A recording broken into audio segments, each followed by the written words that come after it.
La rassegna stampa.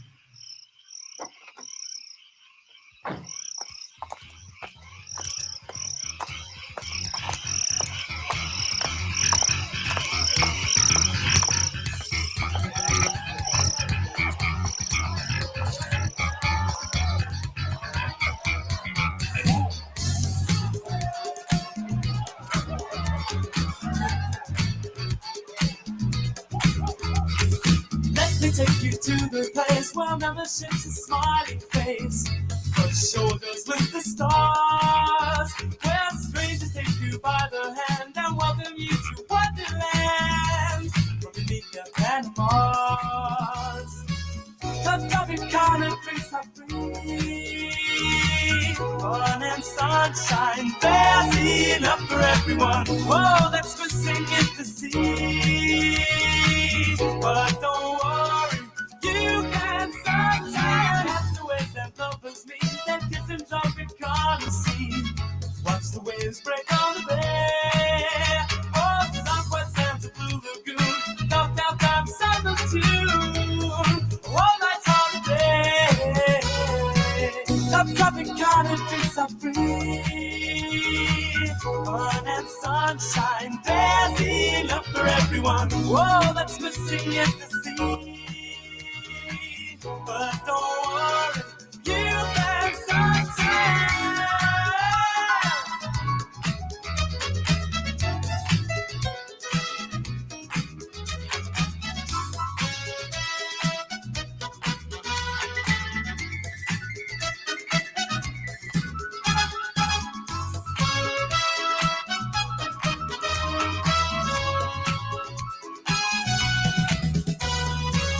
The Tropicana drinks are free. Fun and sunshine, there's enough for everyone. Whoa, that's missing is the sea.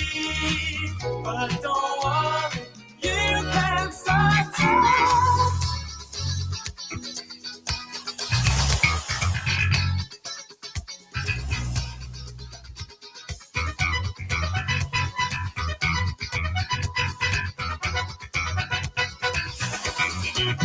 Pack your bags and leave tonight.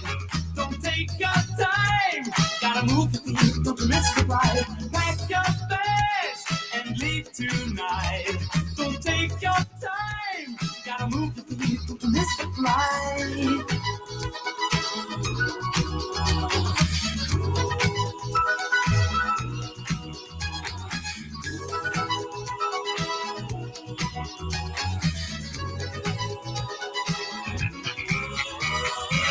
The Tropicana drinks are free. Fun and sunshine, there's enough for everyone. Whoa, that's missing is the sea. But don't worry, you can sunshine.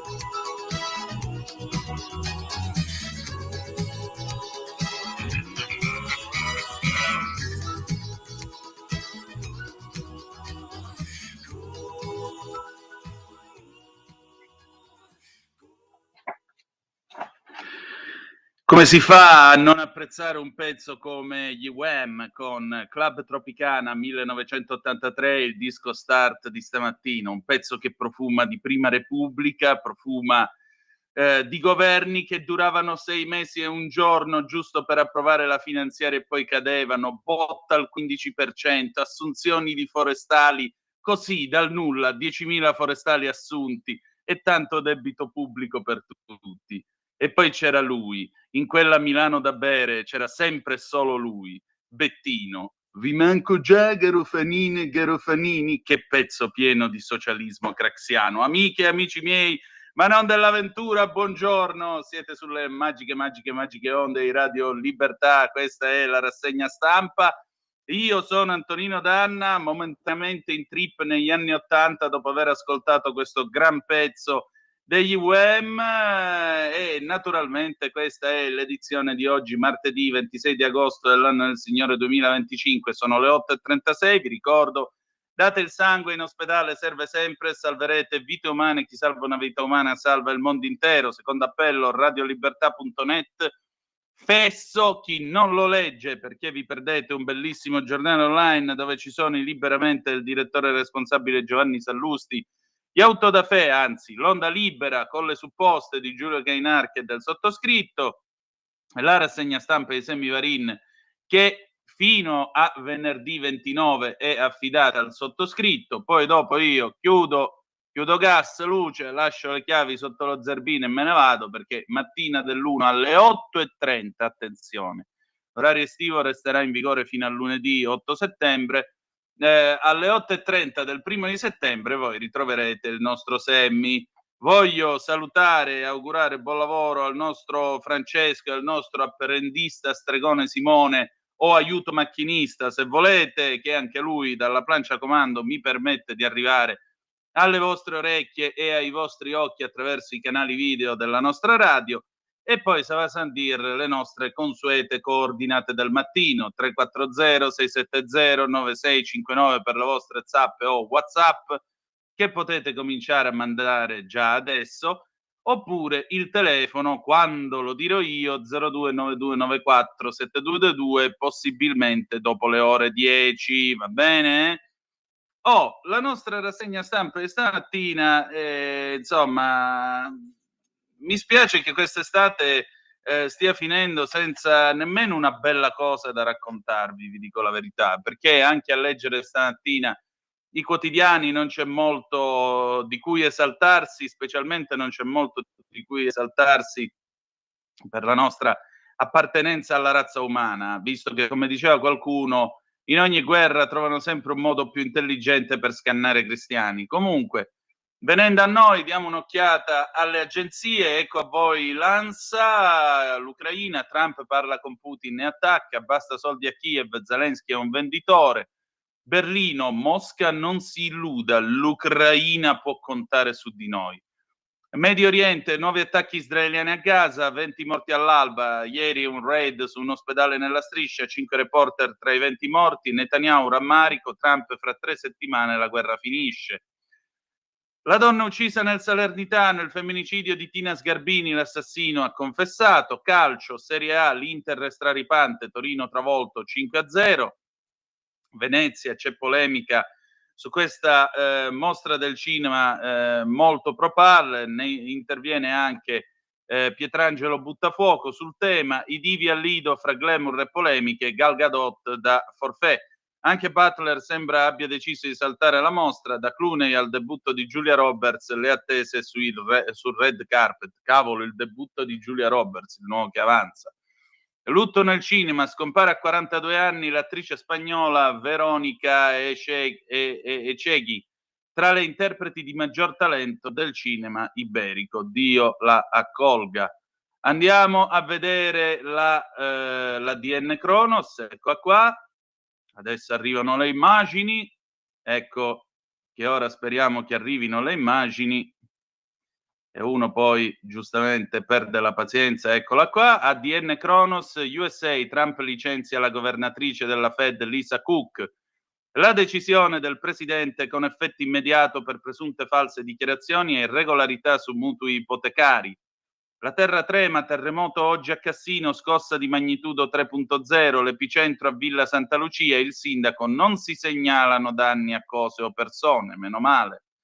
Maltempo, oggi 26 agosto, allerta meteo gialla per temporali, regioni a rischio, si tratta di Molise, Basilicata e Abruzzo, in particolare per la zona del bacino alto del Sangro.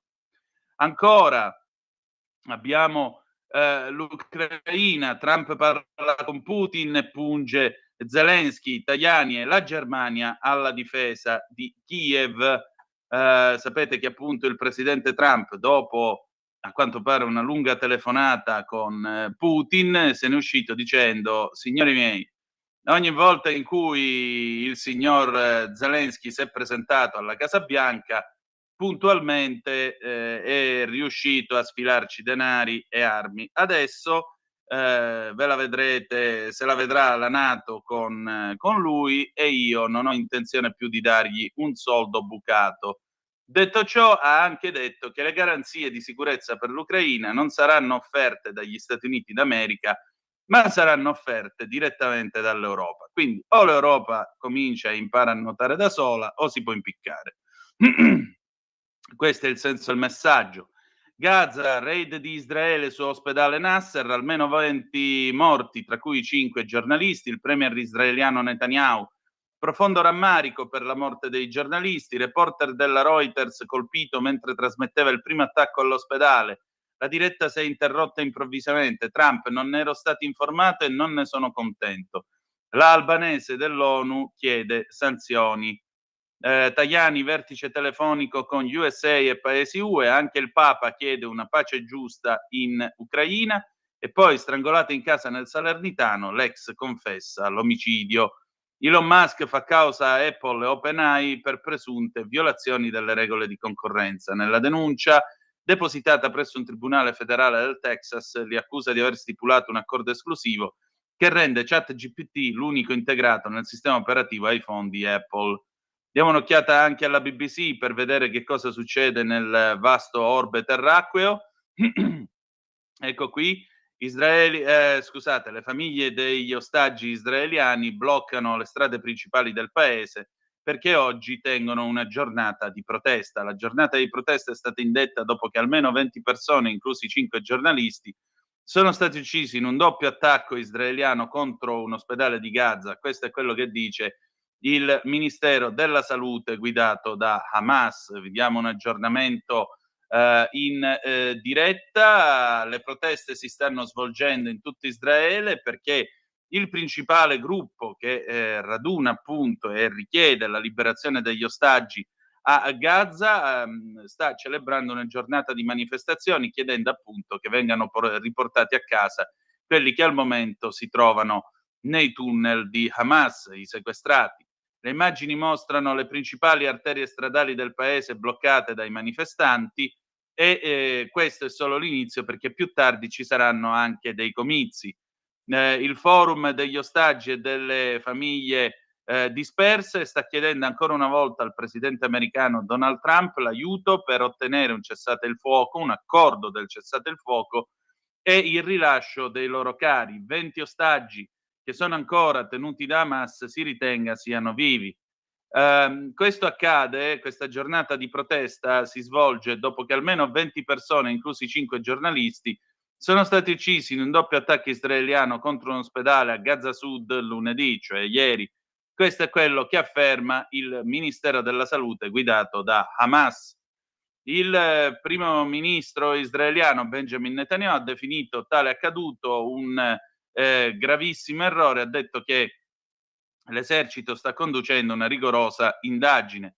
Israele non consente alle organizzazioni di informazione internazionale, inclusa la British Broadcasting Corporation, meglio nota come BBC, di entrare a Gaza per riferire liberamente. Questo è quello che ricorda sempre il sito appunto della BBC. Adesso noi passiamo ai quotidiani nazionali. Regia, io ho riattivato la condivisione. Andiamo a vedere le prime pagine dei quotidiani che ci sono stamattina in edicola e vediamo un po' che cosa accade, che cosa si scrive sulle prime pagine dei nostri giornali. Eccoci qua. Avvenire, chiusi gli occhi a Gaza. Il Fatto, Avvenire, il quotidiano dei vescovi, condanna unanime della comunità internazionale, il cardinale Parolin allibiti per quanto sta accadendo. Nuovo attacco all'ospedale Nasser di Khan Yunis, oltre 20 vittime tra cui 5 reporter, un sesto giornalista ucciso nella striscia. Israele, tragico errore, subito al via un'inchiesta. Di spalla il meeting di Comunione e Liberazione, dopo l'uscita di Giorgetti nuovi interventi per un welfare di prossimità. Famiglia, cresce il pressing, serve un'azione di insieme.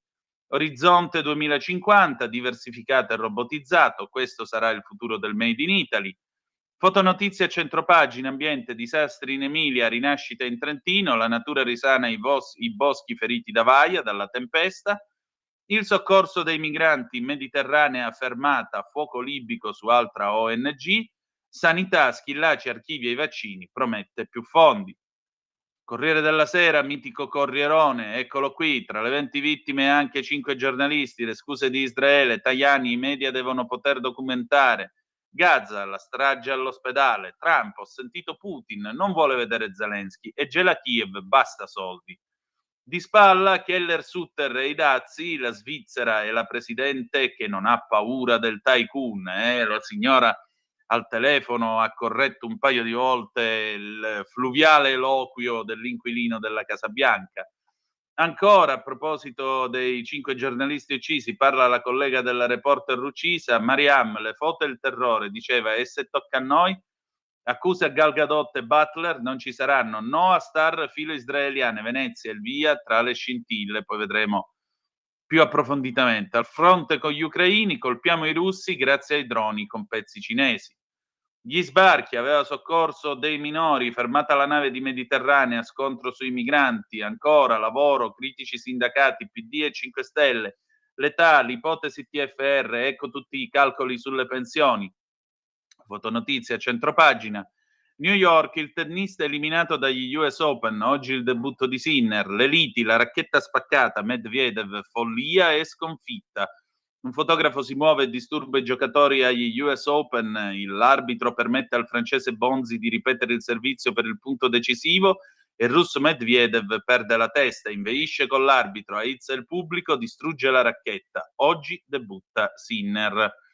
Cavolo, la racchetta pare un'opera d'arte contemporanea per come è combinata adesso, ma io onestamente ho nostalgia di McEnroe quando andò e gli gridò "You cannot be serious!" Non puoi essere serio, ma come a dire, ma che cacchio stai dicendo? All'arbitro. Lucio Battisti, l'ultima sfida sui diritti, il liquidatore sfiduciato, il ricorso su un risarcimento da 5 milioni degli eredi. Sentite, io non so come va con questa storia dei soldi, però se c'è davvero il disco postumo di Battisti, uscitelo. Torniamo a noi. Il Fatto Quotidiano, terrorismo di Stato, doppio raid israeliano, 20 morti, sanitari e reporter, bombardano l'ospedale, poi i soccorsi e i cronisti. Pure Trump protesta, sono molto scontento, Netanyahu prima accusa Hamas, poi si rammarica. Niente vertice a breve, i due non si piacciono, Trump contro Zelensky, sicurezza sì ma mai più $1 e risente Putin. Il presunto complice dell'oligarca evaso, Dmitry è detenuto in Italia col tumore, per la fuga di Artemus paga solo lui. E poi dalla Calabria, liquami e pesticidi in mare, cipolla di Tropea si indaga sui veleni. Povera cipolla. Andiamo a vedere ora il giornale. Dopo il colloquio con Mosca, Trump schiaffa Zelensky, il presidente USA cambia ancora idea, è un venditore, Putin non vuole vederlo. Non daremo più un soldo a Kiev, solo garanzie. Cinema e boicottaggio, mostra di Venezia, i VIP progressisti cancellano gli attori israeliani. A Gaza l'IDF uccide 5 cronisti, Hamas bastona i civili, ne scrive il nostro Alessandro Gnocchi. La proposta Durigon, il TFR nella nuova pensione, crescono i dubbi dei tecnici e poi fotonotizie a centropagina, eccolo qua col suo sguardo da bello impossibile, veramente pare James Tonto Operazione 1. Macron, aria di nuova crisi, litiga anche con l'America, governo Bayrou in bilico. Esposto di Alleanza Verdi e Sinistra in vigilanza Rai, chiedono la testa di San Giuliano perché scrive sul giornale. Perché? Non l'ho capito. Non è libero di scrivere dove cavolo gli pare, ma vedi tu che roba. Il Tempo, oh, gli amici del Tempo, Hanun, l'ultimo mistero, spunta un nome nelle carte desecretate dell'attentato del 1985 all'aeroporto di Roma.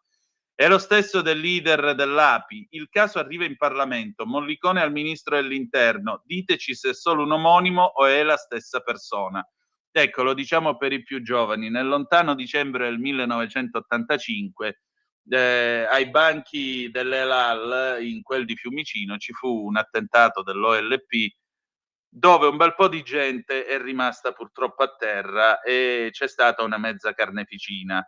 Ecco, questo signore potrebbe quindi essere, almeno la domanda è, questo signore, questo Annun che viene citato nelle carte di quell'attentato di 40 anni fa, è lo stesso Annun che oggi se la prende col tempo? Ergo è un terrorista? Punto di domanda. Vedremo. Ancora Roberto Arditi, USA, Russia, Cina sono tornati gli imperi, l'Europa solo regole, è la verità. La crisi del campo largo, il pianto di Fratoianni e Bonelli, PD e 5 Stelle fanno tutto da soli, spunta il modello centrodestra. Ora chiedano scusa ai carabinieri, altro che taser assassino, il fermato è morto per droga, è morto per droga, non è morto per il taser, questo dice l'autopsia, no la bocciofila. Con tutto il rispetto salutiamo tutti gli amici delle bocciofile che ci ascoltano. Risico bancario, Unicredit in marcia verso la Germania, ora sale al 26% di Commerzbank e poi il momento più divertente della rassegna stampa, il tempo di Osho. Salvini in Francia piace più di Macron, ora a Parigi trema pure il governo. C'è Brigitte che guarda con una certa pena e commiserazione a braccia aperte suo marito Emmanuel e questa va recitata, scusate. Amore della mamma, che t'hanno fatto? Non mi fanno giocare con i soldatini. Date una medaglia a quest'uomo. La Repubblica, signore e signori, Gaza, bombe sull'ospedale e strage di giornalisti, missili di Israele su Khan Yunis, 20 morti, tra loro 5 reporter di Reuters, Al Jazeera, AP e un freelance. Netanyahu, tragico incidente, la condanna del mondo. Trump sente Putin, attacca Zelensky, un gran venditore, basta soldi a Kiev. Ancora buttafuoco, la mostra accoglie, non boicotta, perché si parla appunto di Venezia Cinema pro Palestina, che divide gli artisti. Gal Gadot non ci sarà. Andiamo poi alla stampa, eccoci qua, dopo l'attacco all'ospedale Nasser, 20 morti, 5 reporter, Netanyahu, incidente, la condanna internazionale. Gaza, nuova strage di giornalisti, Ucraina, Trump taglia i fondi a Kiev, ma restiamo per la sicurezza, Putin non piace Zelensky. Fotonotizie a centropagina, Trump che si abbraccia alla Old Glory, la Stars and Stripes, la bandiera americana, esercito nelle città guidate dai democratici, TV sotto tiro, repressione americana, repressione, quale repressione? Manovra, soldi dalle banche per il sostegno dei salari, eccoci qua. La Verità esclusivo, le riunioni integrali sul nostro sito, ci saranno morti se diamo AstraZeneca sotto i 60 anni. Nel maggio del 21 il CTS era pienamente consapevole dei molti rischi e scarsi benefici, tanto da accettare a fatica la richiesta di Speranza ad abbassare l'età per la somministrazione. Ma sotto i 50 non esiste. Infatti, di lì a pochi giorni partono gli Astra Day, vaccino inglese per tutti. Il mese successivo muore Camilla Canepa. Fotonotizie a centropagina, eccolo qui mentre guarda perplesso, Schillaci in fuga dopo le polemiche, da buca al meeting di CL a Rimini. Falso studio su Nature per spingere il green. Nel 2024 la prestigiosa rivista ha pubblicato un'analisi catastrofica sugli effetti del clima, diventata la seconda più citata dagli ecotalebani.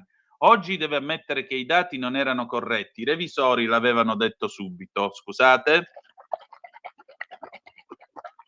Avete appena ascoltato l'olio della miscela della mia Vespa, così almeno esorcizziamo. Prima l'Italia, ora gli USA, Macron dichiara la guerra diplomatica al mondo. Ancora le ONG dei migranti si credono sopra lo Stato, scrive Paolo Del Debbio. Fermata la nave di Casarini, ha ignorato le disposizioni sul porto di sbarco. Ecco, fosse stata una nave spagnola erano 900.000 euro di multa.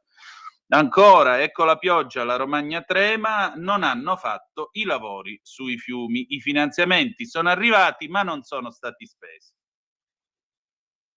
E andiamo avanti. Libero, i francesi sono stufi. L'8 settembre di Macron, dopo il caso Salvini, Parigi litiga pure con gli Stati Uniti. Emanuele è nel pallone per il voto di fiducia previsto da tra 2 settimane, rischia di cadere l'ennesimo governo. Fotonotizia, anzi, box qua sopra il centropagina, appello di decine di artisti, via i pro Israele, Chuck si odia, a Venezia parte il festival dell'antisemitismo. E poi questo povero Cristo dell'arbitro che ieri ha spiegato a popolo e paese per quale motivo aveva deciso di segnalare un fuorigioco, decisione finale fuorigioco, oddio adesso diventa fascista pure il VAR, solo perché questo signore con voce stentorea ha alzato il braccio destro chiedendo il silenzio e l'attenzione del pubblico, no? Perché ora nelle teste delle anime belle, se uno alza un braccio destro lo fa necessariamente per inneggiare al duce, non è che può farlo per richiamare l'attenzione di qualcuno mentre parla, eccetera, eccetera. Magari davanti a 50.000 persone tu alzi il braccio destro perché magari la gente così lo vede, richiami l'attenzione. No, il duce, vabbè. Giuro, io vorrei Giorgio Bracardi in questi casi, vorrei avere Giorgio Bracardi qui con me, che così nei panni del federale Romolo Catenacci ci spiega un po', duce da qua, duce da là, duce. Sessantenne stuprata a tre teste, parchi di Roma pericolosi, Gualtieri non fa nulla, scrive Francesco Storace. Poi Mediterranea, nave sequestrata all'ONG di Casarini, compagni furiosi. Andiamo a vedere i quotidiani economici, segnatamente il Quotidiano di Sicilia, i nostri amici del Quotidiano di Sicilia, debito pubblico già oltre i 3.000 miliardi e in rapporto al PIL fa peggio solo la Grecia. I dati Eurostat fotografano lo stato dell'economia italiana, male il confronto col resto dell'UE. Ancora, sono 3.627 secondo la 32esima relazione del commissario straordinario del governo per la gestione del fenomeno. In Sicilia più di 3.000 persone scomparse, Agrigento e Trapani le province più colpite. Laurea in medicina, corsi di preparazione, il Ministero invia una segnalazione all'antitrust. Andiamo a dare un'occhiata a Italia Oggi, ecco qua la prima pagina di Italia Oggi stamattina. Olè, più prof di ruolo in cattedra, quasi 8 posti su 10 destinati alle nuove assunzioni saranno coperti a tempo indeterminato. Lo scorso anno le immissioni in ruolo sono state meno della metà. La brava Alessandra Ricciardi a pagina 27. Ancora, le navi da guerra USA stanno assediando le coste del Venezuela, Maduro in bilico, Duarte a pagina 6. Carte e giochi, Pokémon, i segreti di un successo che dura da 30 anni, Galli a pagina 13. Il caos dei dazi, le spedizioni sospese per le merci italiane di valore inferiore agli $800 destinate agli Stati Uniti, ne scrivono Armella e Grussu a pagina 23. Tribunale di Milano, i manager di una SRL non rispondono dei debiti della società se non si dimostra la cattiva gestione e i suoi effetti sul patrimonio. E poi Roberto Giardina, immenso, da Berlino i giovani tedeschi lasciavano i loro genitori a 18 anni, adesso a 24, colpa del caro casa, stanno arrivando i bamboccionen pure in Germania. E poi eccolo qui, implacabile come sempre, Pierluigi Magnaschi, diritto e rovescio, scarpette professionali da centinaia di euro, personal trainer, diete elaborate da tecnici specializzati, allenamenti su misura sono ormai la norma anche per podisti amatoriali che decidono di preparare una maratona o una gara di certo impegno. Ha quindi dell'incredibile la storia di Candelaria Rivas Ramos, una donna trentenne di Chihuahua, Messico, che ha vinto a luglio la Canyon Ultramarathon 2025, una competizione di 63 chilometri su un terreno impervio chiudendo in 7 ore e 34 minuti. Candelaria ha corso con la gonna tipica delle donne messicane, i tradizionali sandali, gli huaraches, senza supporto tecnico ma soprattutto senza alcun allenamento specifico. Non solo, per presentarsi alla partenza della gara ha dovuto camminare per 14 ore attraverso le montagne della Sierra Madre. Salute, veramente, che forza della natura è il caso di dire. Bene. Poi qua abbiamo pagina 6 di Italia Oggi con il Venezuela e le navi da guerra che con la bandiera a stelle e strisce che vi incrociano al largo, ma sono le 8:59 e 50 secondi, pausa e che cosa ci sentiamo? Elio e le storie tese, un pezzo ballabile, il Pippero del 1992, a tra poco. Stai ascoltando Radio Libertà. la tua voce libera, senza filtri né censura. La tua radio. Здравейте! Ние сме загадката на българските гласове. Представяме ви Елио e le storie tese. Grazie. Grazie al coro femminile di Stato della radio e televisione bulgara che ha portato in Italia finalmente un ballo a misura d'uomo, più umano, più vero. Un ballo sincero. Certo, vista la situazione internazionale, noi abbiamo dovuto promettergli Ramaya. Però, amici, vi assicuro che ne è valsa la pena.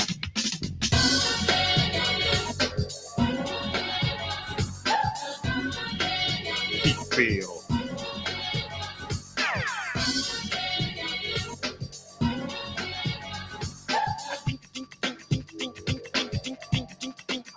Pippero. Evviva l'Italia, evviva la Bulgaria che ci ha fatto dono del pipero. Ruotiamo le dita e uniamo le falangi, questo è il ballo del pipero. Amici servizi segreti bulgari, non sparate più al Papa ma dedicatevi al pipero. Popolo bulgaro, popolo italiano, servizi segreti bulgari e italiani, via. Sentite come pompa il pipero. Pippero. Ruotate le dita, Pippero. unite le falangi. Bene, ora ripetete con me, più umano, più vero. Umano più vero, È un ballo straniero. è un ballo straniero, Qui l'atmosfera sa di pippero. e l'atmosfera sa di pipero, Se in discoteca balli un pippero pippero. se in discoteca balli un pipero, pipero. Molto bene, ora da sole. Più umano più vero, è un ballo sincero, e l'atmosfera sa di pipero. Molto bene. Senti come pompa il pipero, Pompa, pompa. Dio buono come pompa il pippero.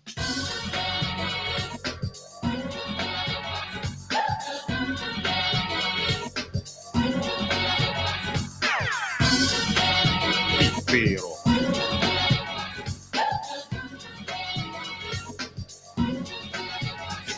più umano più vero, è un ballo sincero. Più umano più vero. State ruotando le dita? State unendo le falangi? State stringendo amicizia con persone che hanno il colore della pelle diverso dal vostro? Bravi! Ora è il momento di cantare a squarciagola. Ramaya, Ramaya, Ramaya, Rama. Il pipero è un ballo che io e te balliamo se l'amore c'è e l'amore c'è. Se guardi me, bugiardo io, bulgaro in te, bugiardi noi, sperando che l'amore c'è. Se parlo in te, tu parli in me, saremo ok. Ehi, coro delle voci bulgare, io posso offrirvi qualcosa di molto meglio di un semplice Ramaya. Potrei darvi Kung Fu Fighting di Karl Douglas. Fly Robin Fly, non mi interessa. Voi forse preferite il meglio dei Tavares? Ali Shuffle, niente. Disco Inferno, qualcosa di Cerrone, oppure Boney M, tipo Ma Baker, Daddy Cool, Rasputin. Niente. Disco Duck, no. Gimme Some, qualcosa degli Oliver Onions, tipo Sandokan or The Way. Niente. Però Cuba dei Gibson Brothers, sì, dai, su quello si erano accordati, che diamine.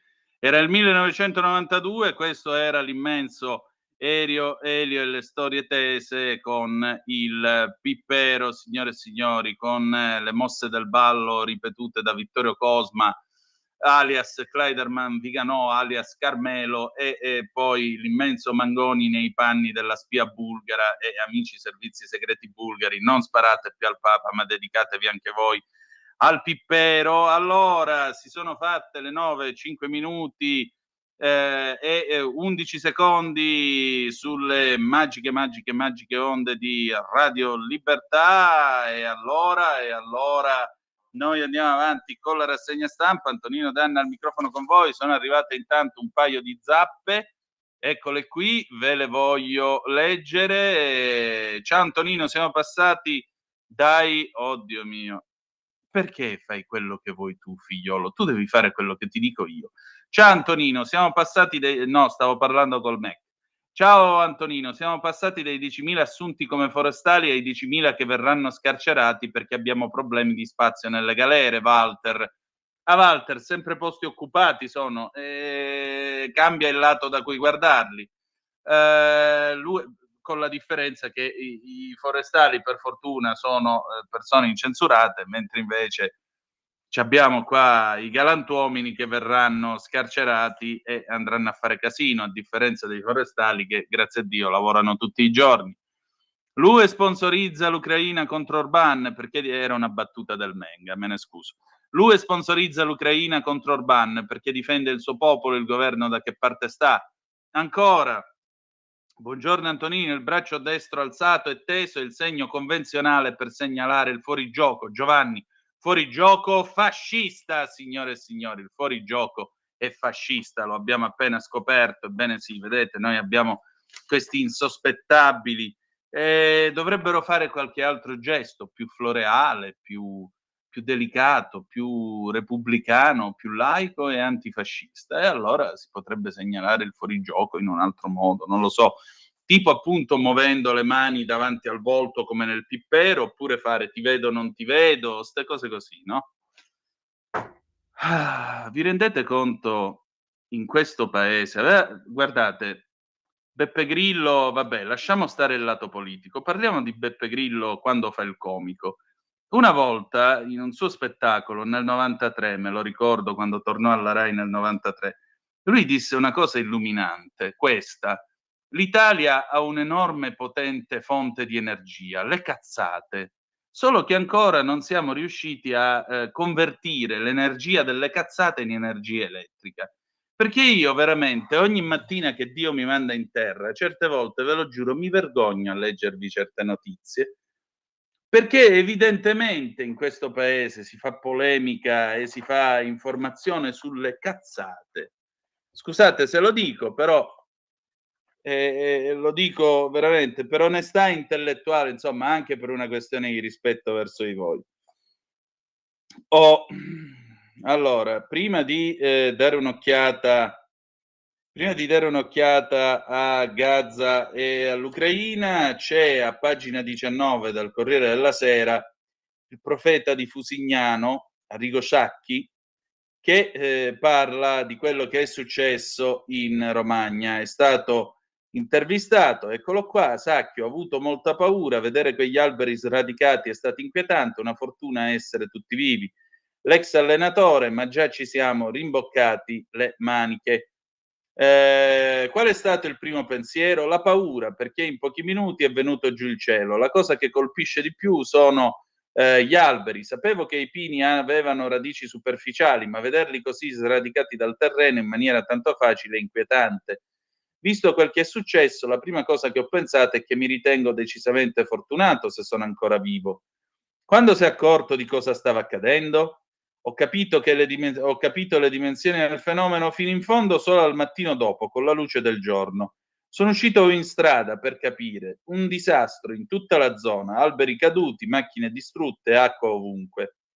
La sua casa ha riportato danni gravi? Dobbiamo ancora capire nel dettaglio, ma spero non eccessivamente. Vediamo il tetto, il giardino, è andata peggio ad alcuni vicini di casa, mi dispiace molto. Ora ci sono gli operai al lavoro in tutta la zona, sono bravissimi come i vigili del fuoco che non stanno fermi un momento da ore. Meritano tutti un encomio, qui tutti si stanno dando una mano. Come dice sempre lei, il lavoro di squadra fa la differenza, soprattutto nei momenti difficili. Il singolo non è nulla senza il gruppo, come nelle squadre di calcio. Qui ci si è subito rimboccati tutti le maniche per limitare i danni. Ad ogni modo, l'importante è che non si sia fatto male nessuno, le cose si aggiustano. Nato a Fusignano, dopo aver allenato tra le altre squadre anche il Milan e la nazionale, ora vive a Milano Marittima, dove gestisce anche uno stabilimento balneare. Ha sempre mantenuto le radici in Romagna. Questa è la mia terra, la terra dei miei padri, la mia casa, le mie cose, il mio dialetto. Qui sono nato e qui morirò. Qui in zona ci sono anche le prime squadre che ho allenato, Alfonsine, Bellaria, Cesena, Rimini. Insomma, c'è tutta la mia vita. Per questo mi piange il cuore, ma la natura è questa, comanda lei, è più forte di noi. È sempre stato così, solo che a volte ce lo dimentichiamo. Sempre sul pezzo l'immenso Arrigo Sacchi, è vero. Bene, andiamo a vedere adesso, passiamo rapidamente alla questione Gaza. Ce ne andiamo su Il Giornale, eccolo qui. Andiamo a vedere che cosa nel concreto è accaduto. Dov'è? No, non è qua, scusate un attimo che andiamo a pagina indietro, qualche pagina indietro. Eccolo qui. Gaza, il raid della doppia esplosione, uccisi 5 giornalisti a Khan Yunis, attacco all'ospedale Nasser, reporter e operatori tra le 20 vittime. Reuters, il nostro cameraman colpito mentre riprendeva in diretta, Netanyahu, tragico incidente. I reporter usavano spesso la scala esterna dell'ospedale Nasser per le dirette TV e per captare il segnale internet. Hossam al-Masri, cameraman a contratto di Reuters, era in diretta quando è rimasto ucciso dalla prima esplosione. Nella seconda deflagrazione hanno perso la vita Moaz Abu Taha, il fotoreporter di Al Jazeera Mohammed Salama, il giornalista freelance Mariam Abu Dagga, che collaborava con l'Associated Press e diversi media, tra cui l'Independent Arabic, e dopo qualche ora anche il reporter Ahmed Abu Aziz, morto per le ferite dell'attacco. L'ultimo post di Mariam, 33 anni, mamma di un ragazzo di 12 anni, risale a un'ora prima della sua morte. La freelance palestinese aveva scritto al figlio Gait una lettera a testamento, consapevole dei rischi a Gaza, dopo essersi separata dal bimbo a inizio conflitto, quando lui è stato evacuato. Voglio che tu studi, tenga la testa alta, che tu sia brillante e distinto e che diventi un uomo che vale, capace di affrontare la vita, amore mio, si legge nel messaggio. Ho sempre fatto di tutto per renderti felice, per farti sentire felice a tuo agio e per darti tutto, ha aggiunto. Voglio che tu preghi per me e non pianga per me, così posso rimanere felice. Mariam e gli altri sapevano di essere in una situazione ad alto rischio. Solo poche settimane fa un raid all'ospedale Al-Shifa di Gaza City ha ucciso 6 reporter. In totale, da inizio conflitto, sono oltre 249 gli operatori dell'informazione morti a Gaza. In serata, il primo ministro israeliano Benjamin Netanyahu si è detto rammaricato per il tragico incidente. Israele ha promesso un'inchiesta prima possibile, dopo aver precisato che non prende di mira i giornalisti in quanto tali. Il generale Effi Defrin, portavoce dell'esercito, ha spiegato che l'IDF non prende di mira intenzionalmente i civili e le truppe stanno combattendo in condizioni impossibili. Secondo funzionari militari, a far fuoco sparando 2 proiettili sarebbe stato un carro armato che ha prima bombardato una telecamera credendo che il dispositivo venisse usato per tracciare le truppe, poi ha colpito chi è accorso sul posto. Ma l'ennesimo attacco a un ospedale, dove pure l'IDF ritiene che Hamas nasconda uomini e armi, aumenta lo sdegno generale per un conflitto di cui non si vede ancora la fine. Una scena mostruosa e crudele, la definisce il dottor Mahmoud Kulab di Medici Senza Frontiere, che si trova all'interno mentre la ONLUS denuncia l'impunità totale di Israele. Alla Reuters, dove attendono notizie di un altro collaboratore ferito, Hatem e Khaled si dicono sconvolti per la morte del cameraman Al-Masri. All'AP sono scioccati e rattristati per l'uccisione della freelance Mariam. Al Jazeera, finanziata dal Qatar, accusa Israele di voler seppellire la verità e parla di un altro crimine di guerra come fa Hamas. Per Reporter Senza Frontiere, Israele sta facendo di tutto per far tacere voci indipendenti, dice il direttore generale Thibaut Brutten, secondo cui non si era mai assistito a una regressione così grave della sicurezza dei giornalisti. Anche Donald Trump spiega di non essere felice dell'attacco e invita a por fine a quest'incubo. Il vice premier e ministro degli esteri Antonio Tajani chiede che venga garantita l'incolumità dei giornalisti. Il segretario di Stato Vaticano, cardinale Pietro Parolin, è indignato. Restiamo allibiti di fronte a quello che sta succedendo a Gaza, nonostante la condanna del mondo intero. Gian Michele Sin scrive: la guerra dell'informazione, i 249 morti in servizio e la strategia per zittire i testimoni nella striscia. A Khan Yunis un attacco deliberato, Gaza vietata agli osservatori indipendenti. È appena il caso di ricordare che Gian Michalessin ha ampia esperienza di guerra guerreggiata, dove è stato più volte inviato al fronte nella sua più che rispettabile carriera, quindi sa quello che sta dicendo. L'uccisione ieri di Hossam al-Masri, cameraman Reuters, Mohammed Salameh, giornalista di Al Jazeera, Mariam Abudaka, collaboratrice di AP, Moaz Abu Taha, le prime informazioni lo indicavano come cameraman della rete americana NBC, ma dal canale USA non sono arrivate conferme. E dal freelance Ahmad Abu Azi è il simbolo di questo orrore. Quando sono stati colpiti, i 5 colleghi facevano solo il loro lavoro, puntavano gli obiettivi sui droni che dopo un primo raid aereo sull'ospedale Nasser di Khan Yunis bersagliavano le squadre di medici e infermieri corsi a soccorrere le vittime dell'attacco. Certo, la versione dell'esercito israeliano racconta che l'ospedale, l'ultimo ancora aperto nel sud della striscia, era anche il rifugio dei vertici di Hamas pronti a usare cinicamente e crudelmente la popolazione civile dentro e fuori l'ospedale. Probabilmente è vero. Questo però non giustifica l'eliminazione di 5 giornalisti impegnati a documentare l'assalto a un ospedale, attorno al quale s'accalcano da settimane migliaia di feriti e pazienti accomodati a terra su brandine di fortuna. Anche perché a dilaniare i 5 colleghi non sono state le bombe di un cacciabombardiere troppo veloce o troppo alto nel cielo per valutare chi si muovesse intorno all'obiettivo. A colpire e uccidere sono stati uno o più droni, ovvero quei velivoli telecomandati diventati protagonisti della guerra contemporanea proprio per la loro capacità di individuare con estrema precisione solo gli obiettivi e colpirli altrettanto selettivamente. Ecco, è arrivata, l'aspettavo perché mi giocavo quello che volevate perché arrivasse questa analisi da bar, ve la voglio leggere, hanno solo da starsene a casa i reporter, intendo. Ecco, grazie per averci fatto sapere il tuo pensiero, ora facci sapere se vuoi anche una brioche alla crema e un caffè in vetro, già che ci sei. Andiamo avanti e occupiamoci di cose serie.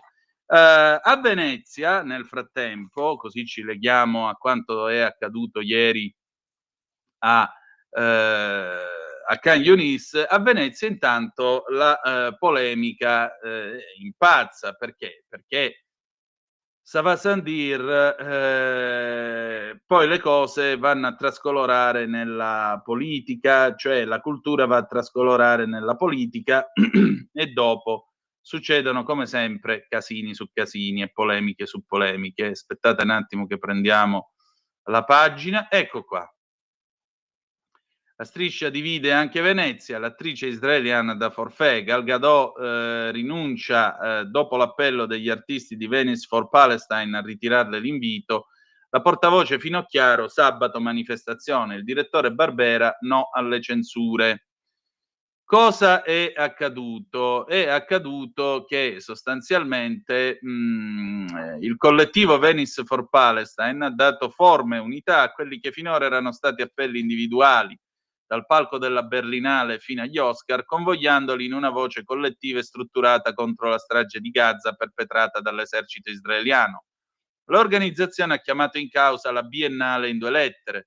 La prima, firmata da 1500 artisti, tra cui Marco Bellocchio, Matteo Garrone, Valeria Golino, le sorelle Rohrwacher, Mario Martone, Toni e Beppe Servillo, Carlo Verdone, ha chiesto alla Biennale una presa di posizione netta. La seconda, in cui si è chiesto di revocare l'invito a Gal Gadot, la Wonder Woman del cinefumetto, e alla star d'azione Gerard Butler, entrambi nel film di Julian Schnabel In the Hand of Dante. Lei sostiene il governo di Netanyahu, lui nel 2018 ha promosso una raccolta fondi per l'esercito israeliano. Al loro posto, si legge nella lettera, ci sia una delegazione che porti la bandiera palestinese. Ed è stata promossa anche una grande manifestazione al Lido il 30 di agosto. Tra le voci del movimento, Donatella Finocchiaro, che farà parte della delegazione al Palazzo del Cinema, interprete del film, vediamo che film è, vediamo un po', no, lo devo scaricare, insomma, interprete di questo benedetto film, Elisa, non so come, e dice alcune cose. Se Galga, in particolare, aspettate un attimo, qui bisogna scaricare la pagina perché se no quando zoomo non si vede. E allora, siccome la scarichiamo, così scopriamo chi è che sta protestando su che cosa. momentino che ci arriviamo, eccolo qui. Sì, benissimo. Perché vedete, io trovo disgustoso mandare una lettera per prendersela con una persona sol perché ha espresso un'opinione contraria a quella di questi signori. Addirittura in 1500 contro 2. 1500 contro 2 non è regolare. Non è regolare. Lo trovo veramente una brutta cosa e anche settario. Poi francamente a me queste lettere quando arrivano da sinistra firmate in massa ricordano precedenti di altre lettere aperte che nel passato non hanno avuto un buon esito storico e sapete tutti, insomma potete intuire tutti a che cosa io mi stia riferendo. A me queste liste di proscrizione in pubblico non piacciono, detto tra noi. Vediamo un po' se riesce a caricare qua le immagini. No, non riesce a caricarle. Torniamo allora a occuparci qui su Repubblica. Pietrangelo Buttafuoco è stato ovviamente sentito perché lui è il presidente della Biennale di Venezia e lui dice a proposito di tutto questo: io non chiudo niente, io apro, dice il presidente della Biennale di Venezia Pietrangelo Buttafuoco. Questa istituzione non boicotta nessuno, aveva già detto quando le proteste pro PAL avevano colpito la Biennale d'arte pretendendo la chiusura del padiglione di Israele, così come veniva chiesto di fare da altre parti per quello russo o quello iraniano. Non è così che lo scrittore siciliano, intellettuale partito dal movimento sociale italiano, ma difficile da incasellare, espressione di una destra curiosa del mondo e delle altre culture, eclettico e libertario, immaginifico e instancabile, ha impostato il suo lavoro, cominciato nella primavera del 24. Ieri si aggirava così sconfortato, chiedendo di chi ha lanciato gli appelli per l'esclusione dalla mostra di 2 attori considerati troppo vicini a Israele, ma si sono informati, sanno che quest'anno è in concorso un film che ha dentro la voce di Hind Rajab e quindi una delle storie che più rappresenta la tragedia palestinese. Una bambina di appena 5 anni, unica sopravvissuta della sua famiglia, che da un'automobile chiede aiuto e mentre quell'aiuto arrivano anche i missili israeliani a uccidere lei e gli operatori dell'ambulanza che doveva salvarla. Vienimi a prendere, chiedeva Hind all'operatrice della Mezzaluna Rossa con cui la madre era riuscita a metterla in contatto. E lo chiedeva mentre intorno e addosso a lei c'erano i corpi senza vita del padre, dello zio, della cugina. Buttafuoco non accetta che si dica che lui è il direttore della mostra del cinema, Alberto Barbera si dicano disinteressati alla questione di Gaza. Buttafuoco non è preoccupato di manifestazioni e mobilitazioni come quella prevista il 30 che possono prendere il sopravvento sul programma della mostra. Sembra che è più che altro offeso da quella che lui considera una manipolazione della verità, dal pregiudizio che pesa su di lui, intellettuale di destra e per questo colpevole a priori di sottovalutare la tragedia di Gaza.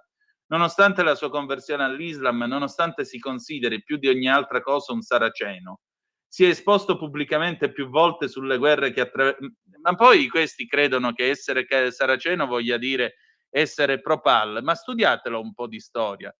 Studiatela la storia, quando il Gran Visir ha ricevuto San Francesco o quando nel mondo medievale Averroè passava nella cultura occidentale grazie a San Tommaso d'Aquino e portandosi dentro Averroè, San Tommaso d'Aquino si portava dentro anche Aristotele, benedetti Dio.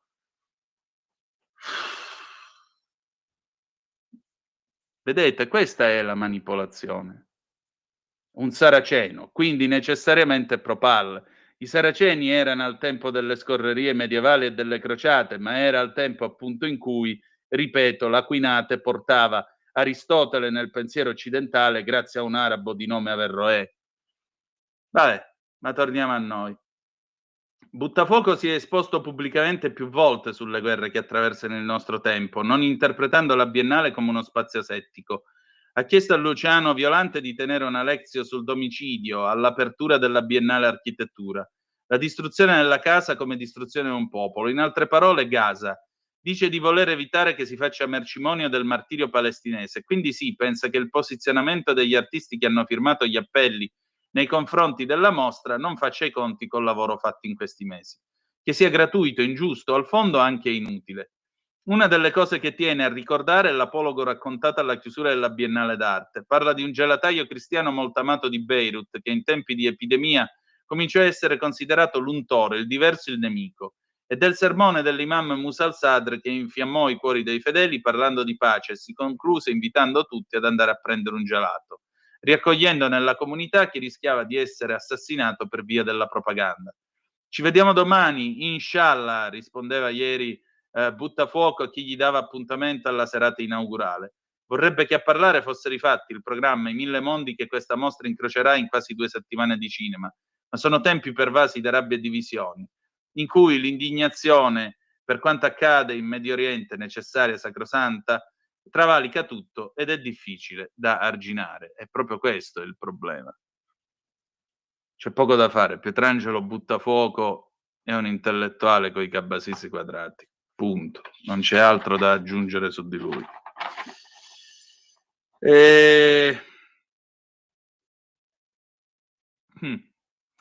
Restiamo per il momento in Veneto, perché così apriamo anche una paginetta politica sul Fatto Quotidiano. Intanto sono le 9:26 minuti e 32 secondi, perché qui si parla del buon Zaia. Eccolo qua, perché Zaia è stato ampiamente tirato per la giacchetta quest'estate. Ecco qua, la scelta, il Doge sarà capolista della Lega, Veneto, Zaia ci pensa, niente lista personale. I meloniani sarebbe un atto di generosità lasciar scegliere il nome al Carroccio. A Ferragosto, riferendosi a una possibile candidatura per le regionali di autunno in Veneto, Luca Zaia aveva promesso non parlo più, altrimenti dicendo le stesse cose si diventa un disco rotto. 10 giorni dopo il governatore uscente, non più rieleggibile per eccesso di mandati, si limita a sussurrare, ma l'effetto è quello della mossa decisiva da intestarsi per la trattativa sul suo successore sul Canal Grande. Ha fatto capire che il tormentone della lista Zaia, malvista sia da Salvini che da Giorgia Meloni, è al capolinea. Potrebbe accontentarsi di una candidatura da capolista in tutte le circoscrizioni sotto la sigla ufficiale della Lega. Sono un militante, non mi tiro indietro, è la frase che ha scatenato il nuovo corso, allineata a quello auspicato dal segretario Lombard, per tentare di conservare il Veneto alla Lega e ribadire gli alleati. Squadra che vince non si cambia. La rinuncia a una lista autonoma da parte di Zaia, pur non confermata ufficialmente, sembra il frutto di una desistenza interessata.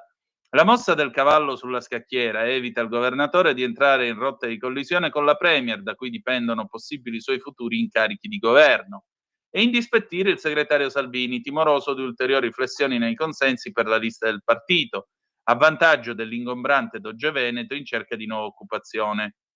Anzi, il capo del Fu Carroccio può barattare la scomparsa della lista Zaia come segno di distensione per ottenere da Fratelli d'Italia il via libera a un candidato alla presidenza leghista. In questo caso si tratterebbe del fedelissimo Alberto Stefani, giovane parlamentare, segretario veneto del partito. Uno Zaia targato Lega farebbe crescere l'entusiasmo della base, come testimoniato dalle parole di Alberto Villanova, capogruppo del Carroccio in Regione. Ancora nulla è deciso, ma sicuramente il presidente farà la sua parte e con lui sulla linea del Piave sarà tutta un'altra partita. Quelli di Fratelli d'Italia l'hanno capita al volo, non tanto perché temono rimonte elettorali dei leghisti, ma perché non vogliono rinunciare al governo del Veneto. Il coordinatore regionale Luca De Carlo ha reagito in modo a dir poco muscolare, ribadendo gerarchie e aspettative. Non abbiamo rinunciato a nulla, siamo il primo partito d'Italia in Veneto dove tanto alle ultime elezioni politiche quanto alle europee abbiamo fatto registrare il miglior risultato nazionale.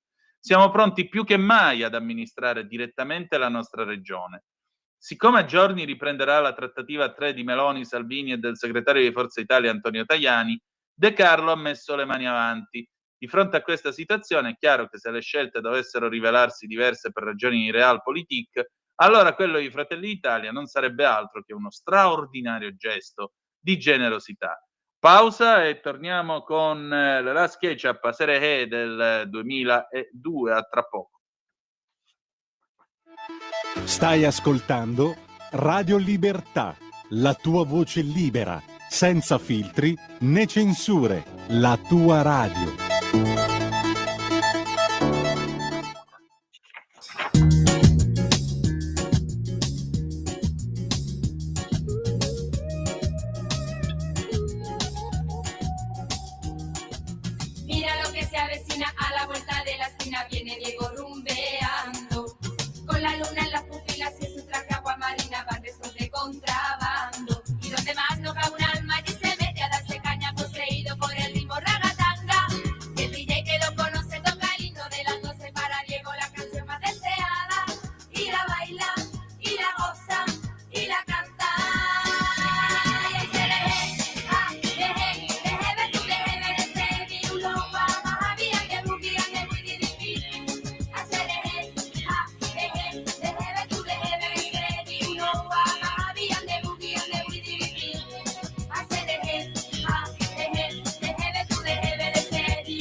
voy caminando. Diego tiene chulería y es el punto de alegría, Rastafari afrogitano. Y donde más toca un alma y se mete a darse caña, poseído por el ritmo de matanga. El DJ que lo conoce toca el himno de las 12 para Diego, la canción más deseada. Y la baila, y la goza, y la canta. Y ese deje, ja, deje, deje, tú deje, deje, de uno, vamos a vía que rubia, que muy dinibi. Hace deje, ja, deje, deje, tú deje, deje, de uno, vamos a vía que rubia, que muy dinibi. Hace deje, ja, deje, deje, tú deje, deje, de uno, vamos a vía que rubia, que muy dinibi.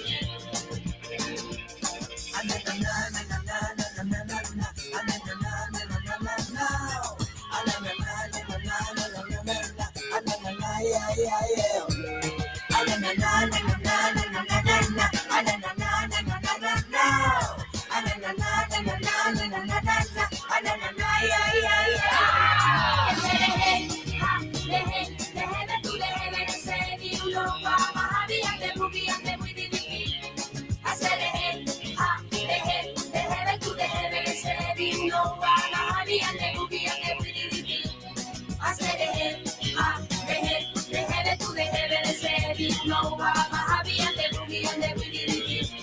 Yes, deje tú deje ser y uno Mama, be and the boogie and the boogie. Hace deje tú deje ser y uno Mama, be and the boogie and the boogie. Hace deje tú deje ser y uno Mama, be and the boogie and the boogie. Yes, deje tú deje ser y uno Mama, be and the boogie and the boogie. Hace deje tú deje ser y uno Mama, be and the boogie and the boogie.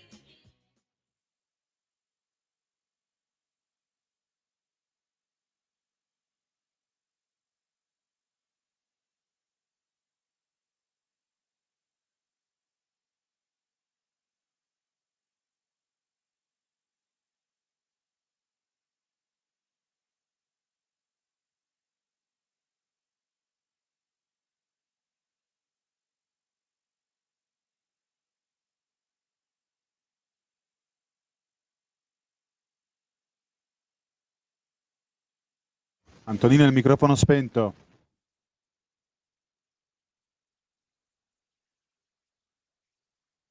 Antonino, hai il microfono spento.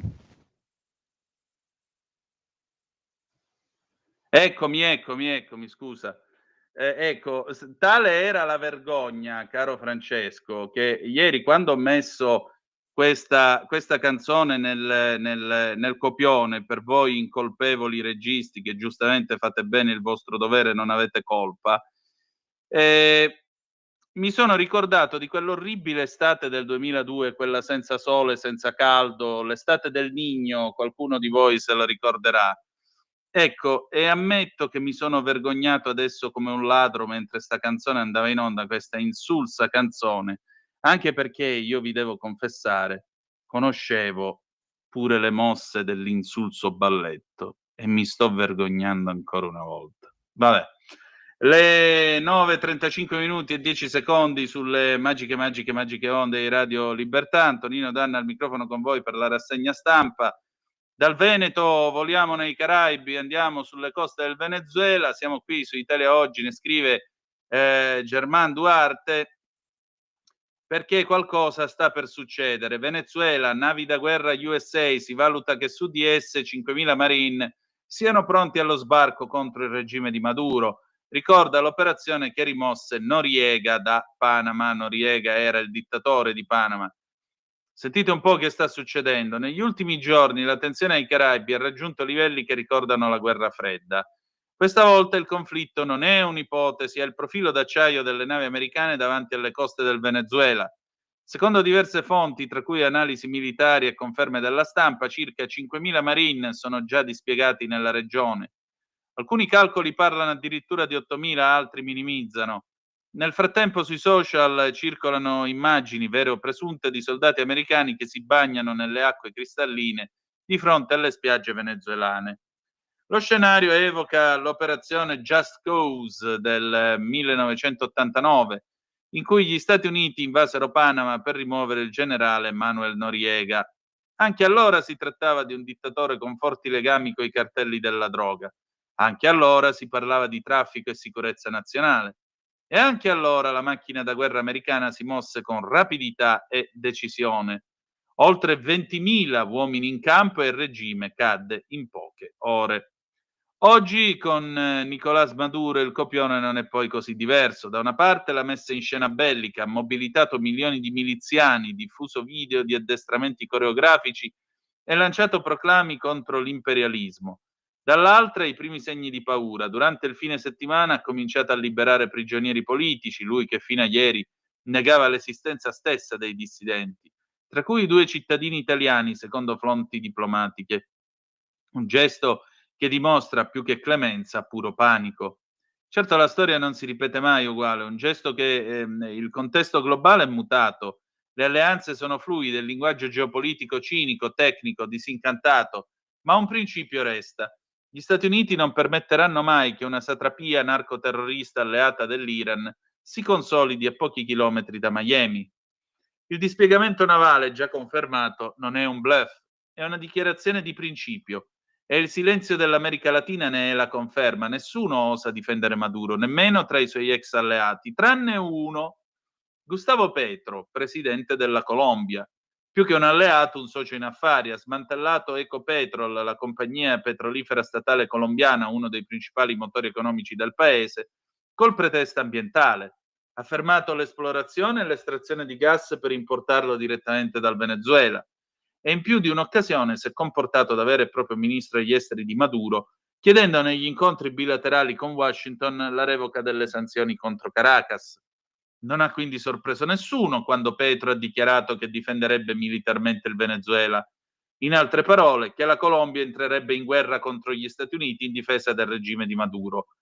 Ma la domanda ora non è più se Maduro cadrà, la vera domanda è quando. Mentre lo sguardo globale è altrove, l'Ucraina, Israele, l'Asia, l'America torna silenziosamente sotto l'influenza diretta di Washington, ma stavolta senza resistenze. E che cada questo regime affamatore, manco le medicine ci sono più in Venezuela, ma stiamo scherzando.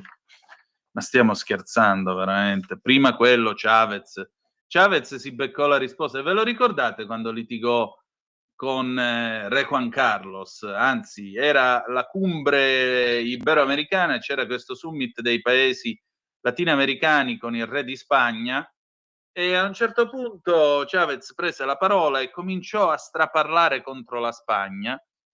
E a quel tempo era primo ministro Zapatero, ve lo ricordate Zapatero, personaggio? E morale della favola, cominciò a straparlare perché la Spagna fino a poco fa era stata sotto il fascismo, l'aveva guidata un dittatore fascista, Aznar, qua e là. Allora intervenne Zapatero, chiedo scusa con questo suo vocione, no? Così da fine dicitore, chiedo scusa ma la Spagna è una democrazia, sebbene io non condivida le posizioni di Aznar, e quello continuava.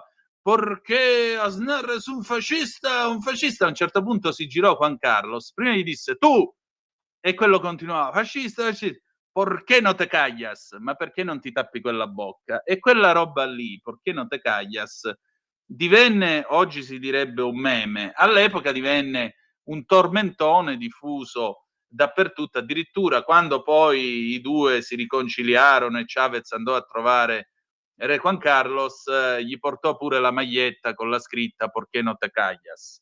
Bene, ecco, pittoreschi personaggi così che hanno affamato un popolo, gente che naviga su un mare di petrolio e vive nella miseria più nera. Ecco, queste sono le dittature socialiste o comuniste che dir vogliansi, posto che tutte le dittature fanno schifo.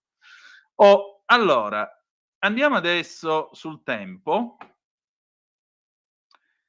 perché a questo punto è bene chiarire anche questo. La coraggiosa collega Giulia Sorrentino, che da mesi si occupa dell'Islam radicale, dei suoi rapporti con la sinistra italiana, con i 5 Stelle, Ecco, da ultimo c'è questo documento del Sismi del 1986 che probabilmente, non si sa, farebbe riferimento al leader dell'Associazione dei Palestinesi in Italia, Mohammed Hannoun, e insomma questo nome risulta nelle carte desecretate sugli attentati di Roma. Il caso arriva in Parlamento.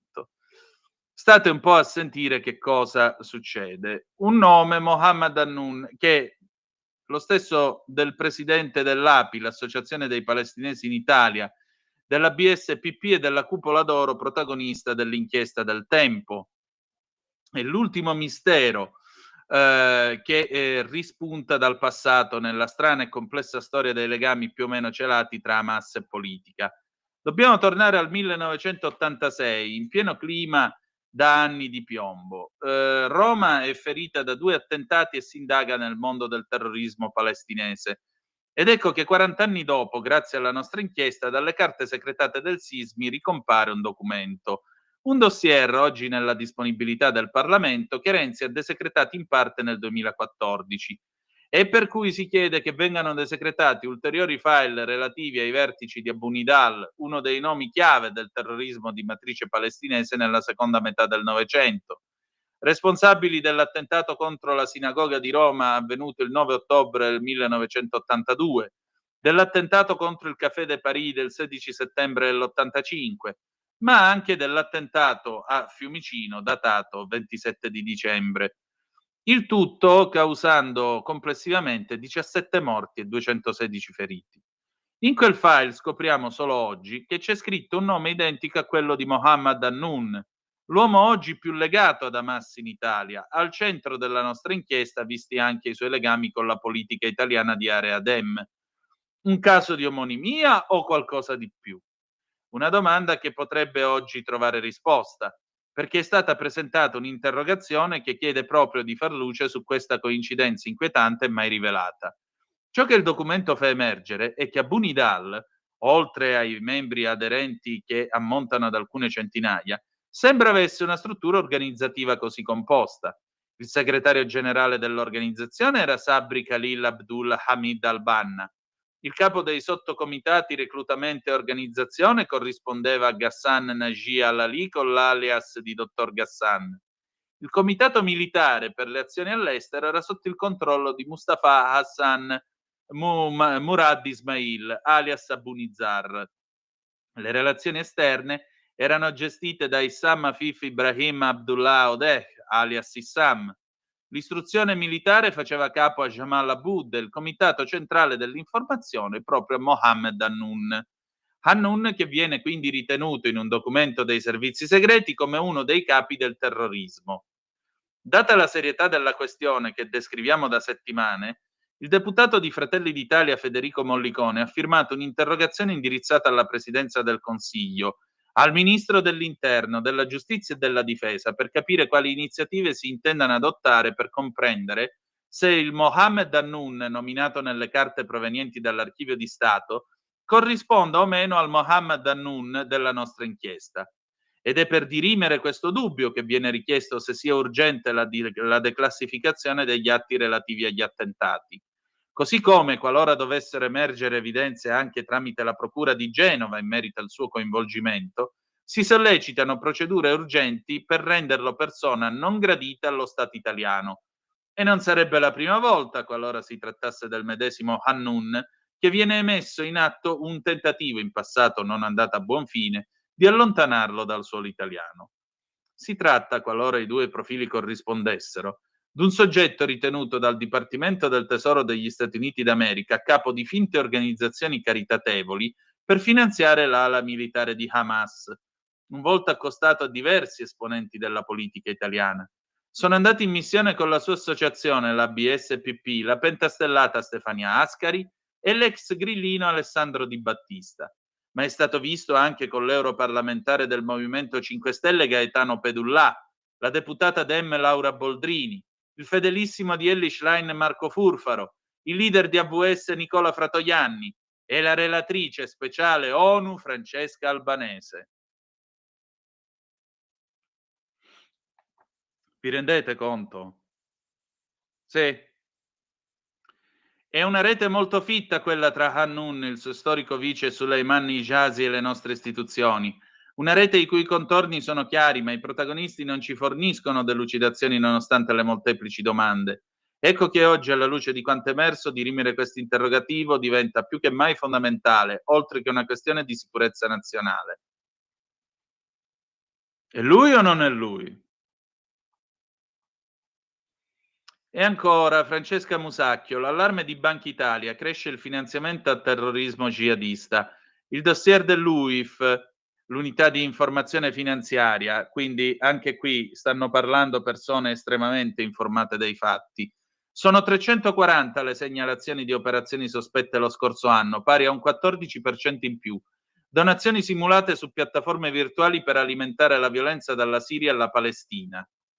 Nel suo rapporto annuale, scrive Francesca Musacchio, presentato a giugno scorso, l'unità di informazione finanziaria, l'UIF o UFI della Banca d'Italia, ha delineato un quadro allarmante. Secondo il rapporto, nel corso del 24, le dinamiche che hanno caratterizzato il conflitto israelo-palestinese, nonché la loro espansione bellica nel più ampio contesto medio orientale, si sono riflesse sullo scenario della minaccia terroristica globale. L'impatto sul rischio di finanziamento del terrorismo, già prospettato lo scorso anno sulla base delle tendenze rilevate nell'ultimo scorcio del 2023, ha riguardato anche il possibile sfruttamento di questo conflitto da parte delle organizzazioni jihadiste, con un conseguente diffuso impulso alla propaganda a favore di iniziative violente. Le operazioni sospette in Italia rilevate da UFI arrivano per l'80% da aree del centro-nord, ma si delineano anche tra Sicilia, Puglia e Campania, lungo quelle rotte migratorie che trasportano, in certi casi, anche potenziali militanti jihadisti.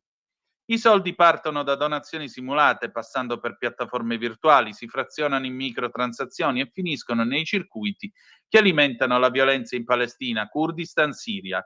Un mosaico opaco dove i contorni del lecito si confondono con quelli dell'estremismo. Le operazioni di freezing, blocco e sospensione di fondi sono arrivate a 63 milioni di euro e l'UIF ha attivato 188 procedimenti per congelare i flussi a rischio. Sotto la lente ci sono anche componenti dual use, cioè quella tecnologia apparentemente neutra come parti di droni, elicotteri, natanti, che possono essere utilizzati con le opportune modifiche per scopi bellici. Mentre gli operatori di valuta virtuale hanno segnalato una crescita esponenziale più 168% su scala generale, segno che i nuovi strumenti di pagamento sono il terreno preferito per chi vuole muoversi sotto traccia. La minaccia dunque è sempre più complessa. La conquista dell'Occidente, che continua a ricorrere nei manuali dottrinali dell'islamismo radicale, nelle prediche più ambigue e nelle pubblicazioni del fondamentalismo, non passa più solo dalle bombe, ma dalle aule universitarie, dalle ONG, dai centri culturali, dai tribunali della Sharia in versione europea e dal finanziamento del terrorismo. Dal 1979 ad oggi l'Islam politico ha costruito in Europa un'infrastruttura compatta e silenziosa. Organizzazioni come Hizb ut-Tahrir, bandite in Germania e nel Regno Unito, puntano apertamente alla restaurazione del califfato. Altre reti come la FIOE, oggi CEM o il Consiglio europeo per la fatwa e la ricerca agiscono sul piano legale e sociale, promuovendo la cosiddetta giurisprudenza delle minoranze per trasformare l'Europa in un terreno compatibile con la legge islamica. Non predicano l'attacco, ma la trasformazione dall'interno. Questa penetrazione è sostenuta da testi guida come Jihad nell'Islam di Abu Ala Mawdudi, Milestones di Said Qutb, le costituzioni redatte da Hut, il memorandum della fratellanza musulmana che negli USA ad esempio definiva esplicitamente l'obiettivo, eliminare la civiltà occidentale dall'interno. La guerra a Gaza ha dato ulteriore impulso a questi fenomeni attraverso la propaganda. UIF spiega che risulta ricorrente il contesto palestinese a conferma della percezione, anche da parte dei segnalanti, del possibile rischio finanziamento del terrorismo associato ad ambienti esposti alla propaganda jihadista. Mentre tutto questo accade, signore e signori, torna Don Vitaliano della Sala, il parroco No Global, che ora mette la bandiera della Palestina sull'altare, e poi mi spiace per lui perché è sempre stata una persona seria, Marco Santin della Jalappas, che ha avuto, bontà sua, il coraggio di dire in uno spettacolo all'evento Cabaret Amore Mio a Grottammare: il 7 ottobre Hamas sono tutte cazzate. Dal palco l'autore e conduttore, al termine di un lungo appello contro il genocidio a Gaza, ha sminuito il ruolo degli attacchi del 7 ottobre del 23 da parte di Hamas, innescando un litigio con uno spettatore che gli ha urlato: ma che cazzo dici, scemo? Stavolta l'ha fatto un po' fuori dal vaso il buon Santin, con tutto il rispetto che ho per lui e la stima che ho per lui, per quel poco che vale. Andiamo avanti. Viste tutte queste cose, andiamo a parlare per un attimo di Ucraina, e lo facciamo rapidamente su Avvenire, che ora è le 9:52 minuti in questo momento. Eccoci qua. Trump riparla con Putin e sbotta: non darò più un soldo a Zelensky. Lo scrive la brava Lucia Capuzzi su Avvenire. Da Mosca non vedo concessioni, ha affermato, chi è che l'ha affermato? Oddio. No, cominciamo all'inizio. La macchina della diplomazia è in panne. Domenica c'è stata la frenata di Sergei Lavrov nel corso dell'intervista a NBC News. Ad Anchorage, ha detto il ministro degli esteri russo, non si è parlato di un faccia a faccia tra Volodymyr Zelensky e Vladimir Putin, fortemente voluto dal leader di Kiev. Meno di 24 ore dopo è stato quest'ultimo a imprimere un ulteriore stop ai negoziati. Da Mosca non vedo concessioni, ha affermato. Le promesse di por fine all'occupazione dell'Ucraina, se questa dovesse cedere le regioni di Donetsk e Lugansk, ha aggiunto, non possono essere considerate tali. Il colpo di pedale più brusco è arrivato tuttavia da Trump. In un intervento particolarmente duro si è lanciato in un feroce j'accuse di Zelensky, grande venditore, il più grande mai conosciuto, come l'ha definito in modo non proprio elogiativo. Questi in inglese si chiamano backhanded compliments, cioè finti complimenti che nascondono l'insulto. Ogni volta che se ne andava dalla Casa Bianca si portava via milioni di dollari, ha detto nell'ennesimo show mediatico dallo studio ovale. Gli Stati Uniti sono stati letteralmente pelati, ha sottolineato, impiegando il verbo inglese to fleece. Ora però l'era dello sperpero è finita, non spenderemo più alcun soldo per l'Ucraina, tratteremo con la NATO e non con Kiev. In compenso il capo della Casa Bianca ha detto di aver avuto una buona conversazione con Putin, quasi a giustificare i magri risultati del vertice in Alaska. Eppure non ci sono ancora dettagli in merito alle garanzie di sicurezza. Di fatto dunque rispetto a 10 giorni fa non c'è ancora alcun progresso. Colpa fatti intendere di nuovo di Zelensky. Putin non vuole incontrarlo perché non gli piace, ha detto, il che non è un segreto. Più volte lo zar ne ha chiesto metaforicamente la testa in cambio della pace. Anche nei giorni scorsi il Cremlino ha tacciato il leader di Kiev di illegittimità, perché è ancora in carica nonostante abbia terminato il mandato nel marzo del 24. La guerra ha tuttavia impedito lo svolgimento di nuove elezioni. Zelensky dunque è rimasto al comando col sostegno della comunità internazionale. L'orientamento della Casa Bianca però potrebbe cambiare, come suggerito dalle parole di Trump. La guerra in Ucraina è uno scontro tra caratteri, ha affermato, facendo balenare l'idea che un cambio in questo senso potrebbe favorire la firma di un accordo. In ogni caso Putin e Zelensky dovrebbero incontrarsi, ha detto rispondendo ai reporter nello studio ovale. In caso contrario ci saranno conseguenze. Vediamo cosa succede in 1 o 2 settimane, a quel punto interverrò, ma comunque prevedo una conclusione felice. In ogni caso, ha ammesso, mettendo le mani avanti, risolvere il conflitto è più complicato del previsto. L'ambiguità dunque resta la cifra distintiva della politica internazionale del tycoon, che procede parallelamente senza incrociarsi con la diplomazia ufficiale. Proprio mentre inveiva contro Zelensky, quest'ultimo ha avuto una riunione col delegato americano Keith Kellogg e ha rinnovato l'appello per l'imposizione di sanzioni a Mosca. Nel fine settimana dovrebbero vedersi le due delegazioni, mentre Andriy Yermak, capo dell'ufficio del presidente, ha parlato col segretario di Stato Marco Rubio. Nel frattempo, negli USA ha causato accesa polemica la scelta di Woody Allen di partecipare online alla settimana del cinema di Mosca. Decisione vergognosa, ha tonato Kiev. Allora, andiamo ancora avanti, che ora è le 9:56 minuti. Andiamo a vedere questa storia. No, andiamo a vabbè, il cabaret ce lo teniamo per il finale con Macron, dai. Chiudiamo con una risata che ci sta tutta. Purtroppo vi voglio parlare della cipolla di Tropea. Eccola qua, pagina 9. La cipolla di Tropea nel mirino, liquami e pesticidi in mare. La produzione della cipolla crea grossi problemi di inquinamento. È un vero e proprio atto d'accusa quello pronunciato nei giorni scorsi dal procuratore della Repubblica di Paola, Domenico Fiordalisi, con l'annuncio dell'avvio di una campagna di verifiche a tappeto in alcune delle zone più note per la coltivazione della pregiata cipolla rossa di Tropea, tipo la frazione di Campora San Giovanni nel comune d'Amantea. Nel mirino del procuratore sono finite in particolare le sostanze utilizzate per la coltivazione intensiva del pregiato ortaggio nei campi a ridosso del litorale tirrenico, liquami zootecnici e fertilizzanti usati per arricchire il terreno, ma anche pesticidi e quant'altro percola in mare, rendendo sgradevole e talvolta insalubre la balneazione. L'occasione per l'annuncio del procuratore è stata un'intervista concessa alla TGR Calabria dopo il sequestro di 2 impianti di depurazione delle acque reflue a Diamante e Cetraro, fonte importante, ma non l'unica di inquinamenti in alcune delle più rinomate località turistiche della costa cosentina.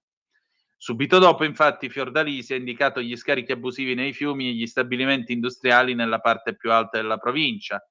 E poi c'è l'oro rosso rappresentato dalla tipica cipolla di quelle zone, venduta a prezzi tra i 3 e i 4 euro al chilo contro i 40-30 centesimi delle varietà meno pregiate. Un business appetitoso che avrebbe convinto molti agricoltori a spingere la produzione il più possibile, abbandonando ogni remora rispetto alle conseguenze per il mare e i torrenti circostanti.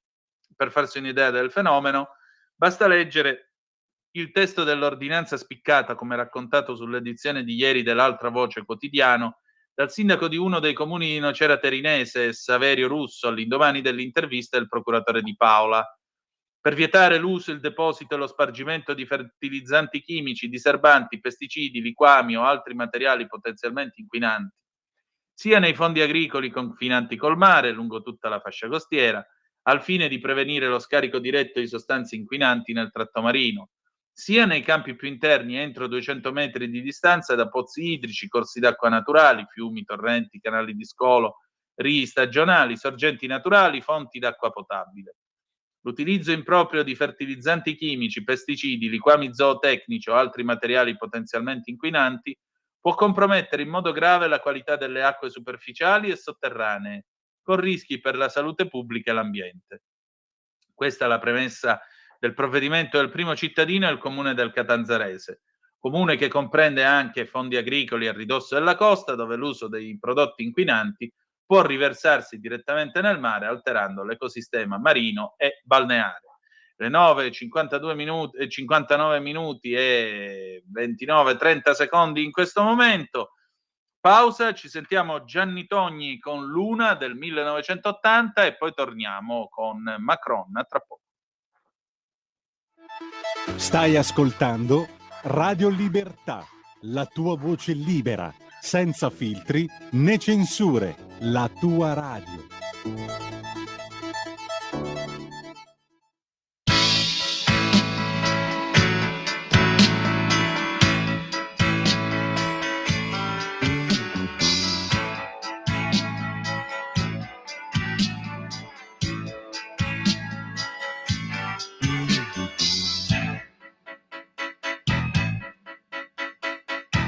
Guardo il mondo da uno oblò, mi annoio un po', passo le notti a camminare dentro un metro, sembro uscito da un romanzo giallo, ma cambierò, sì cambierò, gettano arance da un balcone, così non va, tiro tre calci ad un pallone, e poi chissà, non sono ancora diventato matto, qualcosa farò, ma adesso no. Luna, non mostri solamente la tua parte migliore, stai benissimo da sola, sai cos'è l'amore, e credi solo nelle stelle, mangi troppe caramelle. Luna, Luna, ti ho vista dappertutto, anche in fondo al mare, ma io lo so che dopo un po' ti stanchi di girare. Restiamo insieme questa notte, Mi hai detto no per troppe volte, Luna.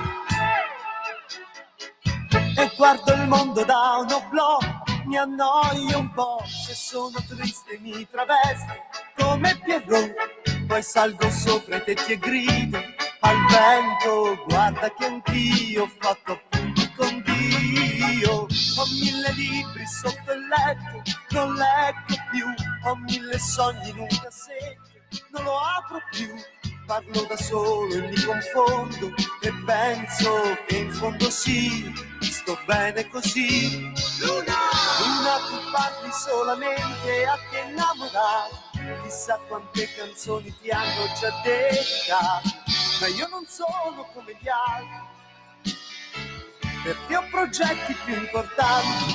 Luna, Luna, non essere arrabbiata, dai, non fare la scema, il mondo è piccolo se visto da un'altalena, sei troppo bella per sbagliare, solo tu mi sai capire, Luna. E guardo il mondo da un oblò, mi annoio un po', a mezzanotte puoi trovarmi vicino a un jukebox, poi sopra i muri scrivo in latino e viva le donne, e viva il buon vino. Son pieno di contraddizioni, che male c'è, adoro le complicazioni, fanno per me, non metterò la testa a posto, mai a maggio vedrai che mi sposerai. Luna, Luna, non dirmi che a quest'ora tu già devi scappare, in fondo è presto, l'alba ancora si deve svegliare, noi siamo insieme ad ogni porta, se sembra sciocco cosa importa. Luna, Luna, che cosa vuoi che dica, non so recitare, ti posso offrire solo un fiore, poi portarti a ballare, vedrai saremo un po' felici, e forse molto più che amici. Luna.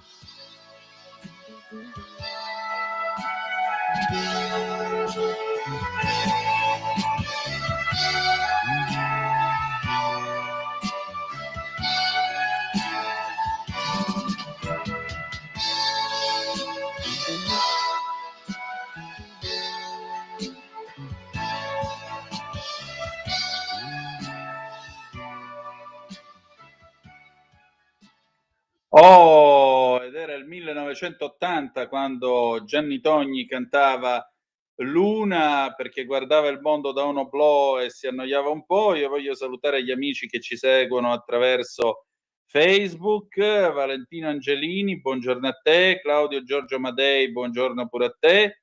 Saluto anche la nostra Rosaria Agosti, poi andiamo a vedere anche sulla pagina Lega Salvini Premier da dove ci seguono gli altri amici. Eccoci qua, vediamo vediamo un attimo se riesco ad aprire questa benedetta pagina. Sì, ce la faccio. Dunque, Albano Vucas, Livio Folla, Super Radio Libertà, buongiorno e buona giornata. Mandi anche a te. Poi ancora chi è? Dov'è? Franco Camaggi che commenta il braccio alzato dell'arbitro, non diventa fascista, ma l'emblema del fatto che non è più sport, ma unicamente una questione di soldi e di immagini.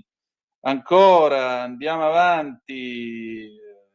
Insomma, c'è di tutto. Io voglio salutare tutti gli amici che ci stanno seguendo anche attraverso Facebook. Le vostre zappe al 340 670 9659, eccoci qua, 1000 contro 2, perfetto, gli italiani si dimostrano i soliti coraggiosi a saltare sul carro del vincitore, schiena dritta 0, un giorno tutti fascisti, il giorno dopo tutti antifa, che pena. Silvio da Torino si riferisce alla lettera aperta contro Gal Gadot e il collega Butler, questi due attori colpevoli di essere pro-Israele e non pro-Pal. Dario, Hamas il terrorismo, Israele la cura. Cosa aspettate a dirci che i giornalisti uccisi erano scudi umani e quindi effetti collaterali? Ma si sa, Israele... ma scusami, quindi tu sei con Hamas, non mi interessa. Andiamo avanti, complimenti, sponsorizzazione di un'altra strage di civili a stelle strisce. Quale? Ma non lo sai che i tizi della Jalapas provengono da Radio Popolare? Mancava solo Sergio Ferrentino. Vabbè, ma non importa da dove provengano. Cioè si può essere d'accordo o non essere d'accordo. Io non mi trovo d'accordo, pur stimando enormemente Marco Santin, con quello che ha detto. Punto. Credo che abbia pisciato fuori dal vaso. Lui ha il diritto di dire queste cose e io ho il diritto di dire questa cosa. E lo saluto. La Verità, pagina 3, la resa dei conti, il CTS sapeva tutto, facciamo un patto, questo e dopo Macron, poi apriamo il telefono allo 0292947222. Il CTS sapeva tutto, con AstraZeneca sotto i 60 anni ci saranno dei morti. Nel video esclusivo della seduta del 7 maggio 2021 emerge che gli esperti cercarono pure di tenere segreti i gravi rischi. Ne scrive Fabio Amendolara. Il CTS aveva davanti la matematica spietata dell'EMA, l'Agenzia Europea del Farmaco, letta da Franco Locatelli. Nella fascia 50-59 anni, con bassa circolazione virale, il vaccino AstraZeneca avrebbe salvato una vita a fronte di un caso di trombosi con trombocitopenia. Il rapporto era 1-1, in scenari peggiori il conto cambiava, ma non la sostanza. Sempre una trombosi grave per ogni manciata di vite risparmiate. Si arriva al massimo a un rapporto di 1-15 in caso di alta circolazione del virus. E sul tavolo c'erano anche i dati italiani: 34 casi di trombosi venosa già accertati, 29 intracraniche e 5 viscerali. Le vittime: 22 donne con età media di 48 anni, 12 uomini con età media di 52. Al tavolo tecnico non se lo dicono, ma era raro che un under 50 senza ulteriori patologie finisse in obitorio per aver contratto un'infezione da coronavirus.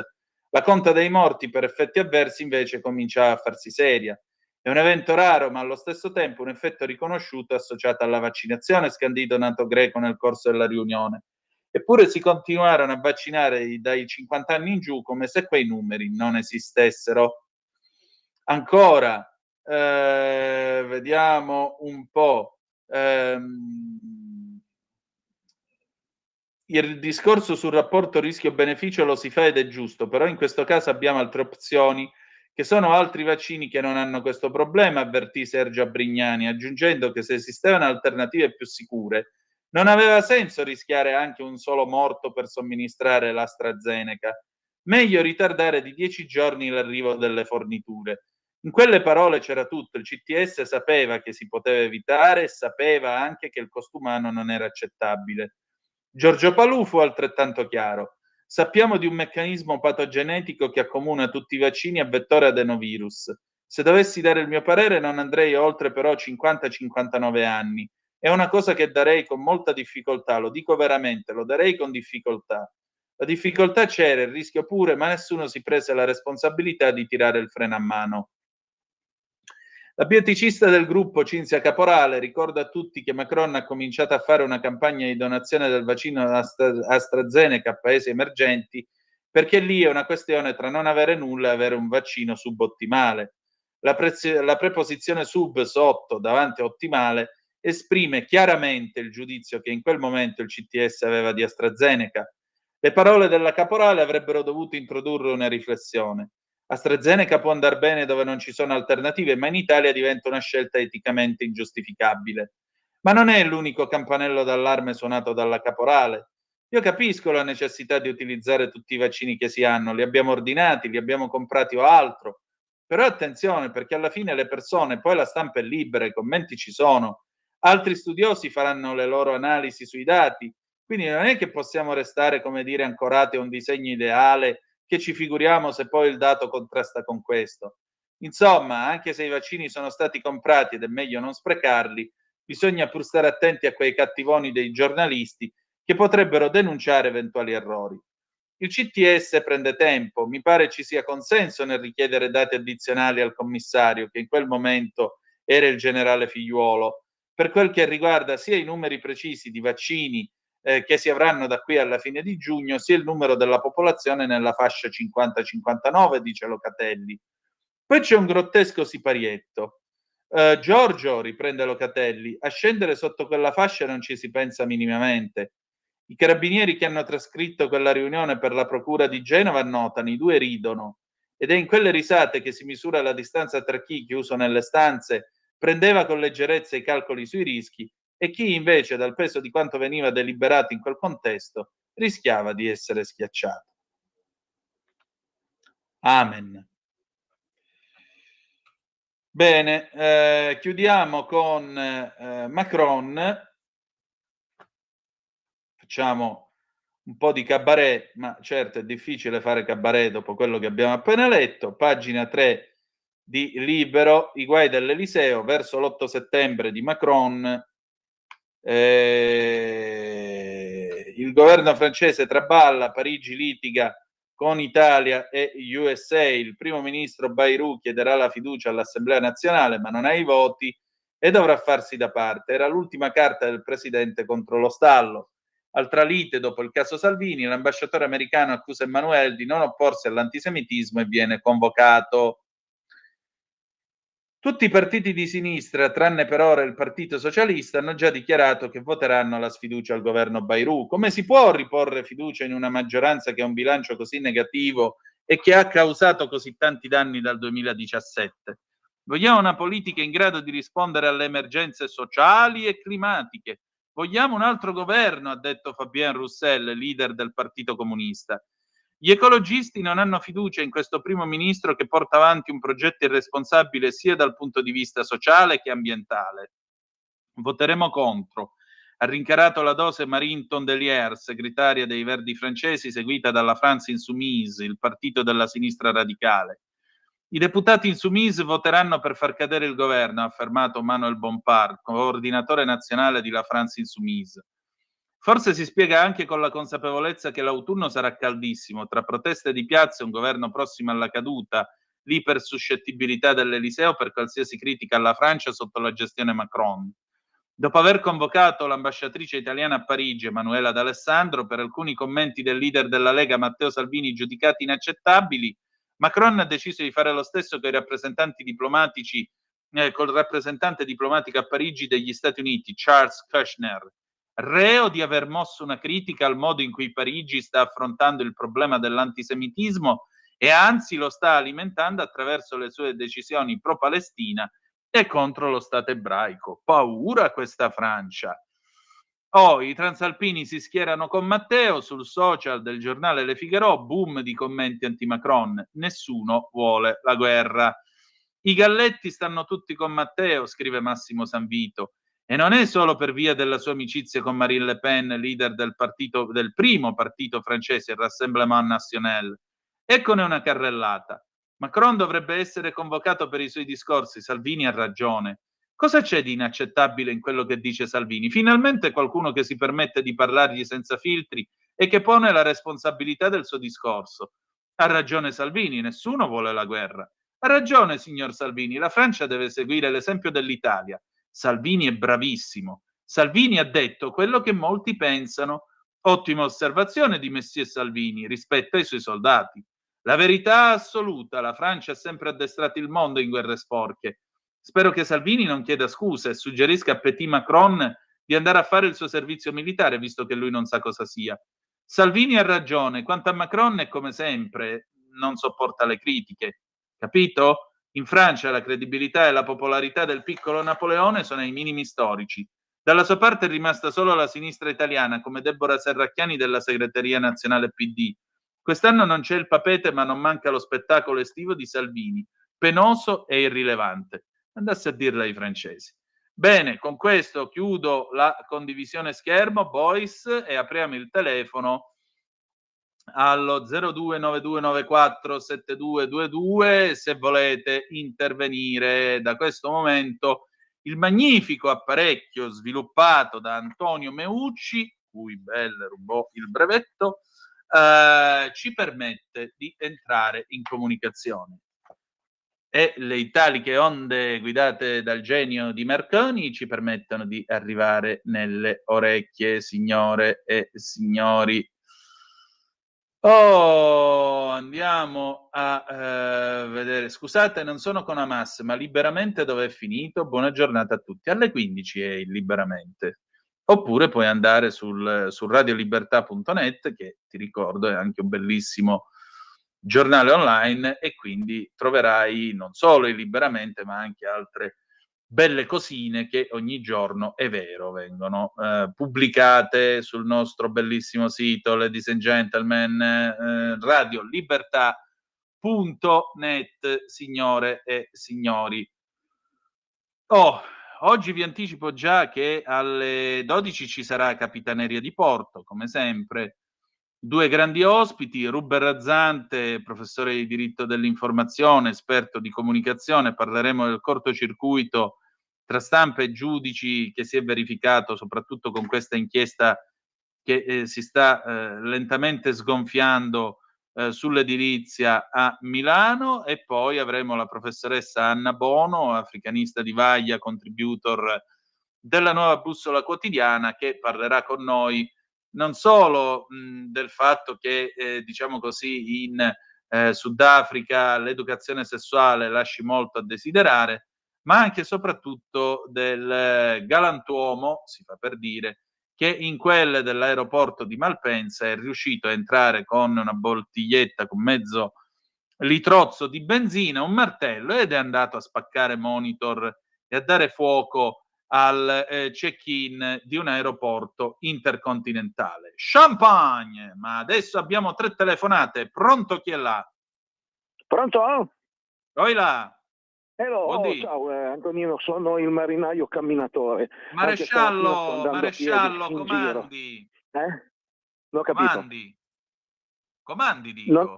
Ah, grazie caro, grazie, molto gentile. La storia di vedere fascisti anche nelle crepe dei muri è vecchia di 50 anni. 50 anni fa, quei egregi signori, alcuni dei quali penso siano ancora tra gli scranni del Parlamento, dicevano lotta dura senza paura, poi se vedi un punto nero spara a vista, o è un prete o è un fascista. Brava gente, sì. Questa, per la carità, molto tenuti su, in auge, eccetera. Il mio medico di famiglia, che era primario in un ospedale di Torino, un giorno, vedendo che c'era un po' di cosa non messa a posto nei corridoi, disse: signori, dice, qui bisogna mettere un po' di ordine, per la carità di Dio. Vero questo, partirono i sindacati, questo è un fascista, questo è fascismo, dobbiamo fare sciopero. Allora, già deficienti erano allora e più cretini ancora lo sono oggi, perché le cose, anziché migliorare con il tempo, alcune purtroppo peggiorano, e costoro i quali vedono fascisti dappertutto sono sempre più cretini dei loro genitori e dei loro nonni che appartengono alla mia generazione.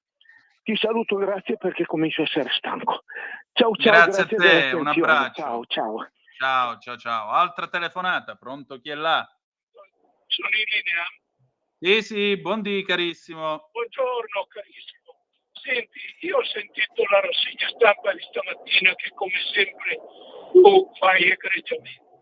Grazie. Voglio dire, scusami, ma in tutto l'orbe terracqueo, che è grande, sembra che esista solo la Palestina. Va bene che c'è nato Gesù Cristo, hanno prosperato i profeti, la Bibbia, è andato in cielo Maometto, però voglio dire, esiste qualche problemino anche nel resto del mondo. Per esempio, nessuno parla del Venezuela o del Sud America che sta esplodendo. Veramente ne ho parlato io nella rassegna stampa, ho letto la notizia da Italia Oggi. Riferendo un piccolo articolo che compare su Tempo, su tutta la grande stampa nazionale non se ne menziona una parola. Lì sta esplodendo la miseria e il degrado creato dal socialismo bolivariano o castrista, che dir si voglia. Ma nessuno ne parla.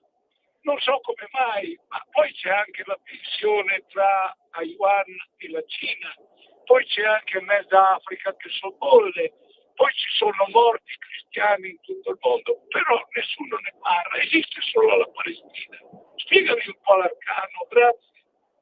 Grazie a te. Guarda, è lo stesso motivo per il quale io venerdì, anzi sabato, sono uscito su Italia Oggi con un lungo pezzo su quello che sta succedendo in Sudan, dove c'è una vera e propria carneficina che avviene da anni, e tutto questo in nome dell'oro.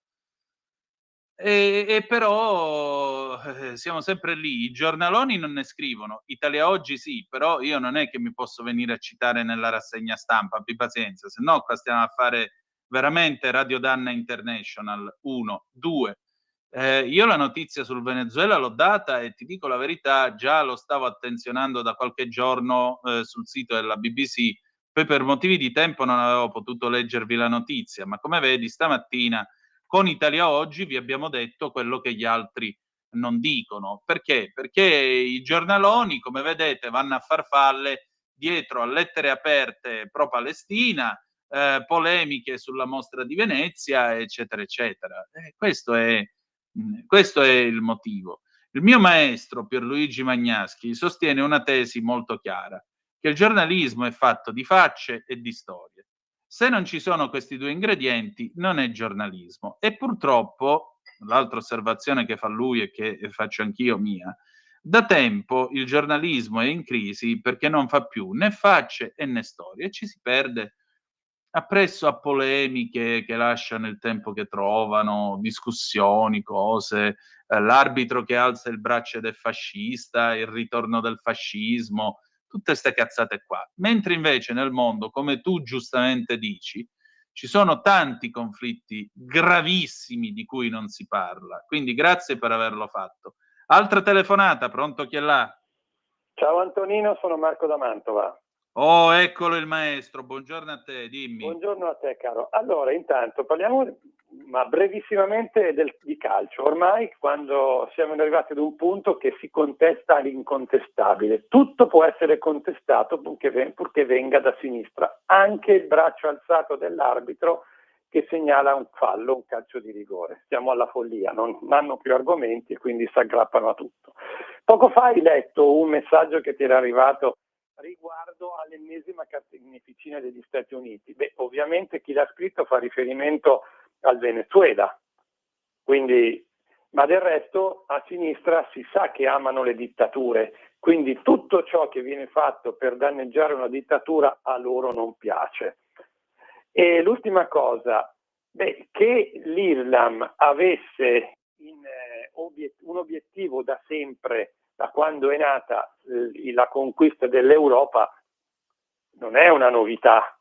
Dopo l'ultima legnata che hanno preso 300 anni fa a Vienna, hanno semplicemente cambiato il modo di farlo.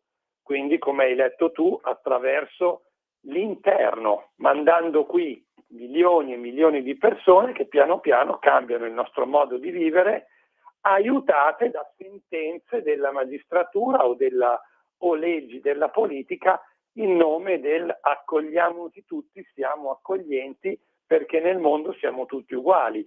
Peccato che questo non avvenga dalle loro parti, però del resto lo ha detto anche il libro di Welbeck, quindi, e purtroppo devo dare ragione a chi diceva qui indietro che se non lo fanno le donne nessuno riuscirà a cambiare l'Islam, visto che loro sono le vittime principali da sempre di quella religione. O le donne cambieranno l'Islam o io credo che non ci riuscirà nessuno, nemmeno la nostra gente, anzi soprattutto la nostra gente, perché l'occidentale medio non si rende conto del pericolo che sta correndo. Comunque io sono un pessimista di natura, quindi ti saluto Antonino, ciao, grazie.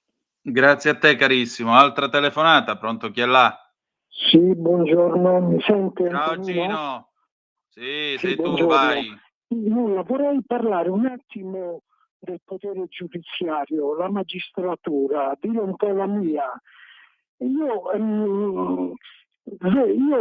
penso che, visto che loro amministrano la giustizia in nome del popolo italiano, io penso che non dovrebbero far politica, che non dovrebbero, cioè secondo me come i militari, lei chiede a quel maresciallo della Marina se quando era in servizio si poteva permettere di far politica, l'avrebbero mandato subito a Peschiera o da qualche altra parte.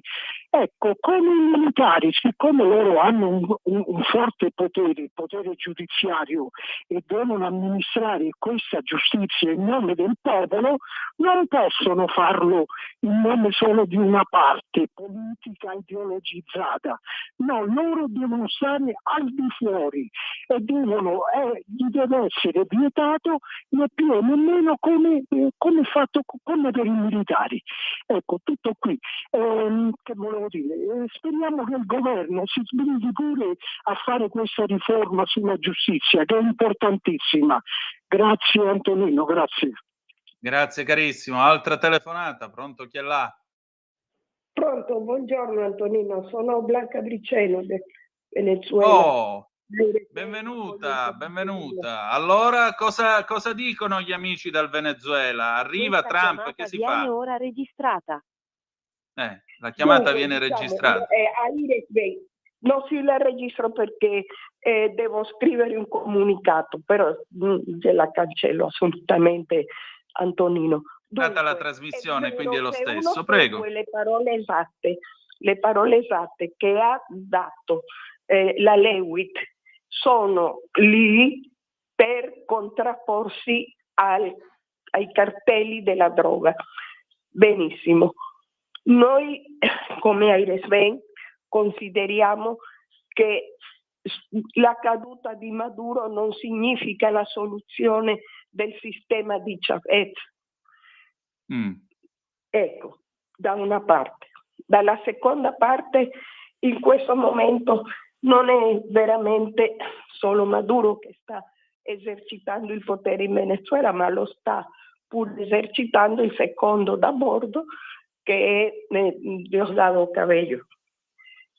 E in terzo luogo, Antonino, c'è una cosa importante che forse non so quanti ne parlano, noi piccolini di Gesù ne parliamo.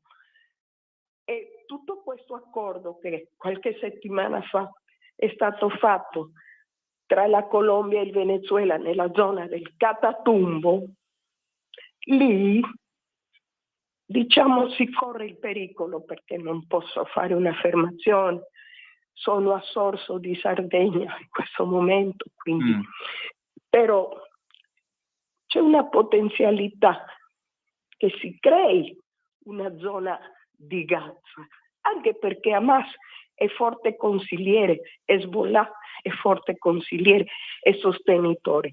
Certamente le sinistre dovrebbero avere una pallida ombra di vergogna, hanno sostenuto 26 anni di una tirannide di orrore. Noi siamo 11 milioni fuori, non io personale, ma 11 milioni in emigrazione forzata, e neanche per Airesben Maria Corina Machado Signora, però io a questo punto le devo porre due domande. La prima, cioè lei sta dicendo che al confine tra il Venezuela e la Colombia c'è uno spazio per i terroristi palestinesi? Terroristi palestinesi loro di persona no, ma Maduro si è dichiarato poco tempo fa il capo per l'America Latina di Hezbollah. Nel Venezuela da molti anni, e noi come Airesben dal 2008, e trovi la registrazione su Radio Radicale se metti Blanca Briceno, stiamo denunciando la presenza, certamente Iran, Cina, Russia, Bielorussia, eccetera, perché nel nostro territorio ci sono eserciti stranieri.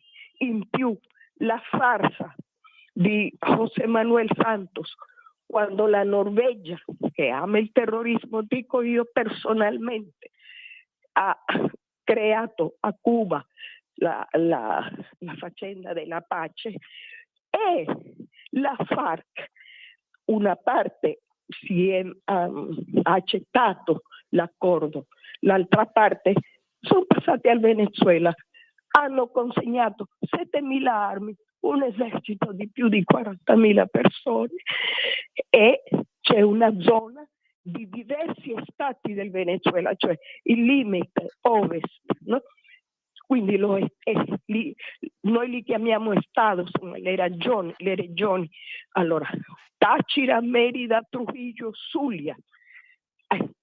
C'è tutta una zona dove loro spazzano alla grande. In più, signora, io le devo chiedere un attimo una pausa di 10 secondi, torniamo subito, però resti in linea per favore. Assolutamente, Antonino, io ti ringrazio di cuore. Va bene, 10 secondi, torniamo subito, resti con noi. Avete ascoltato la rassegna stampa.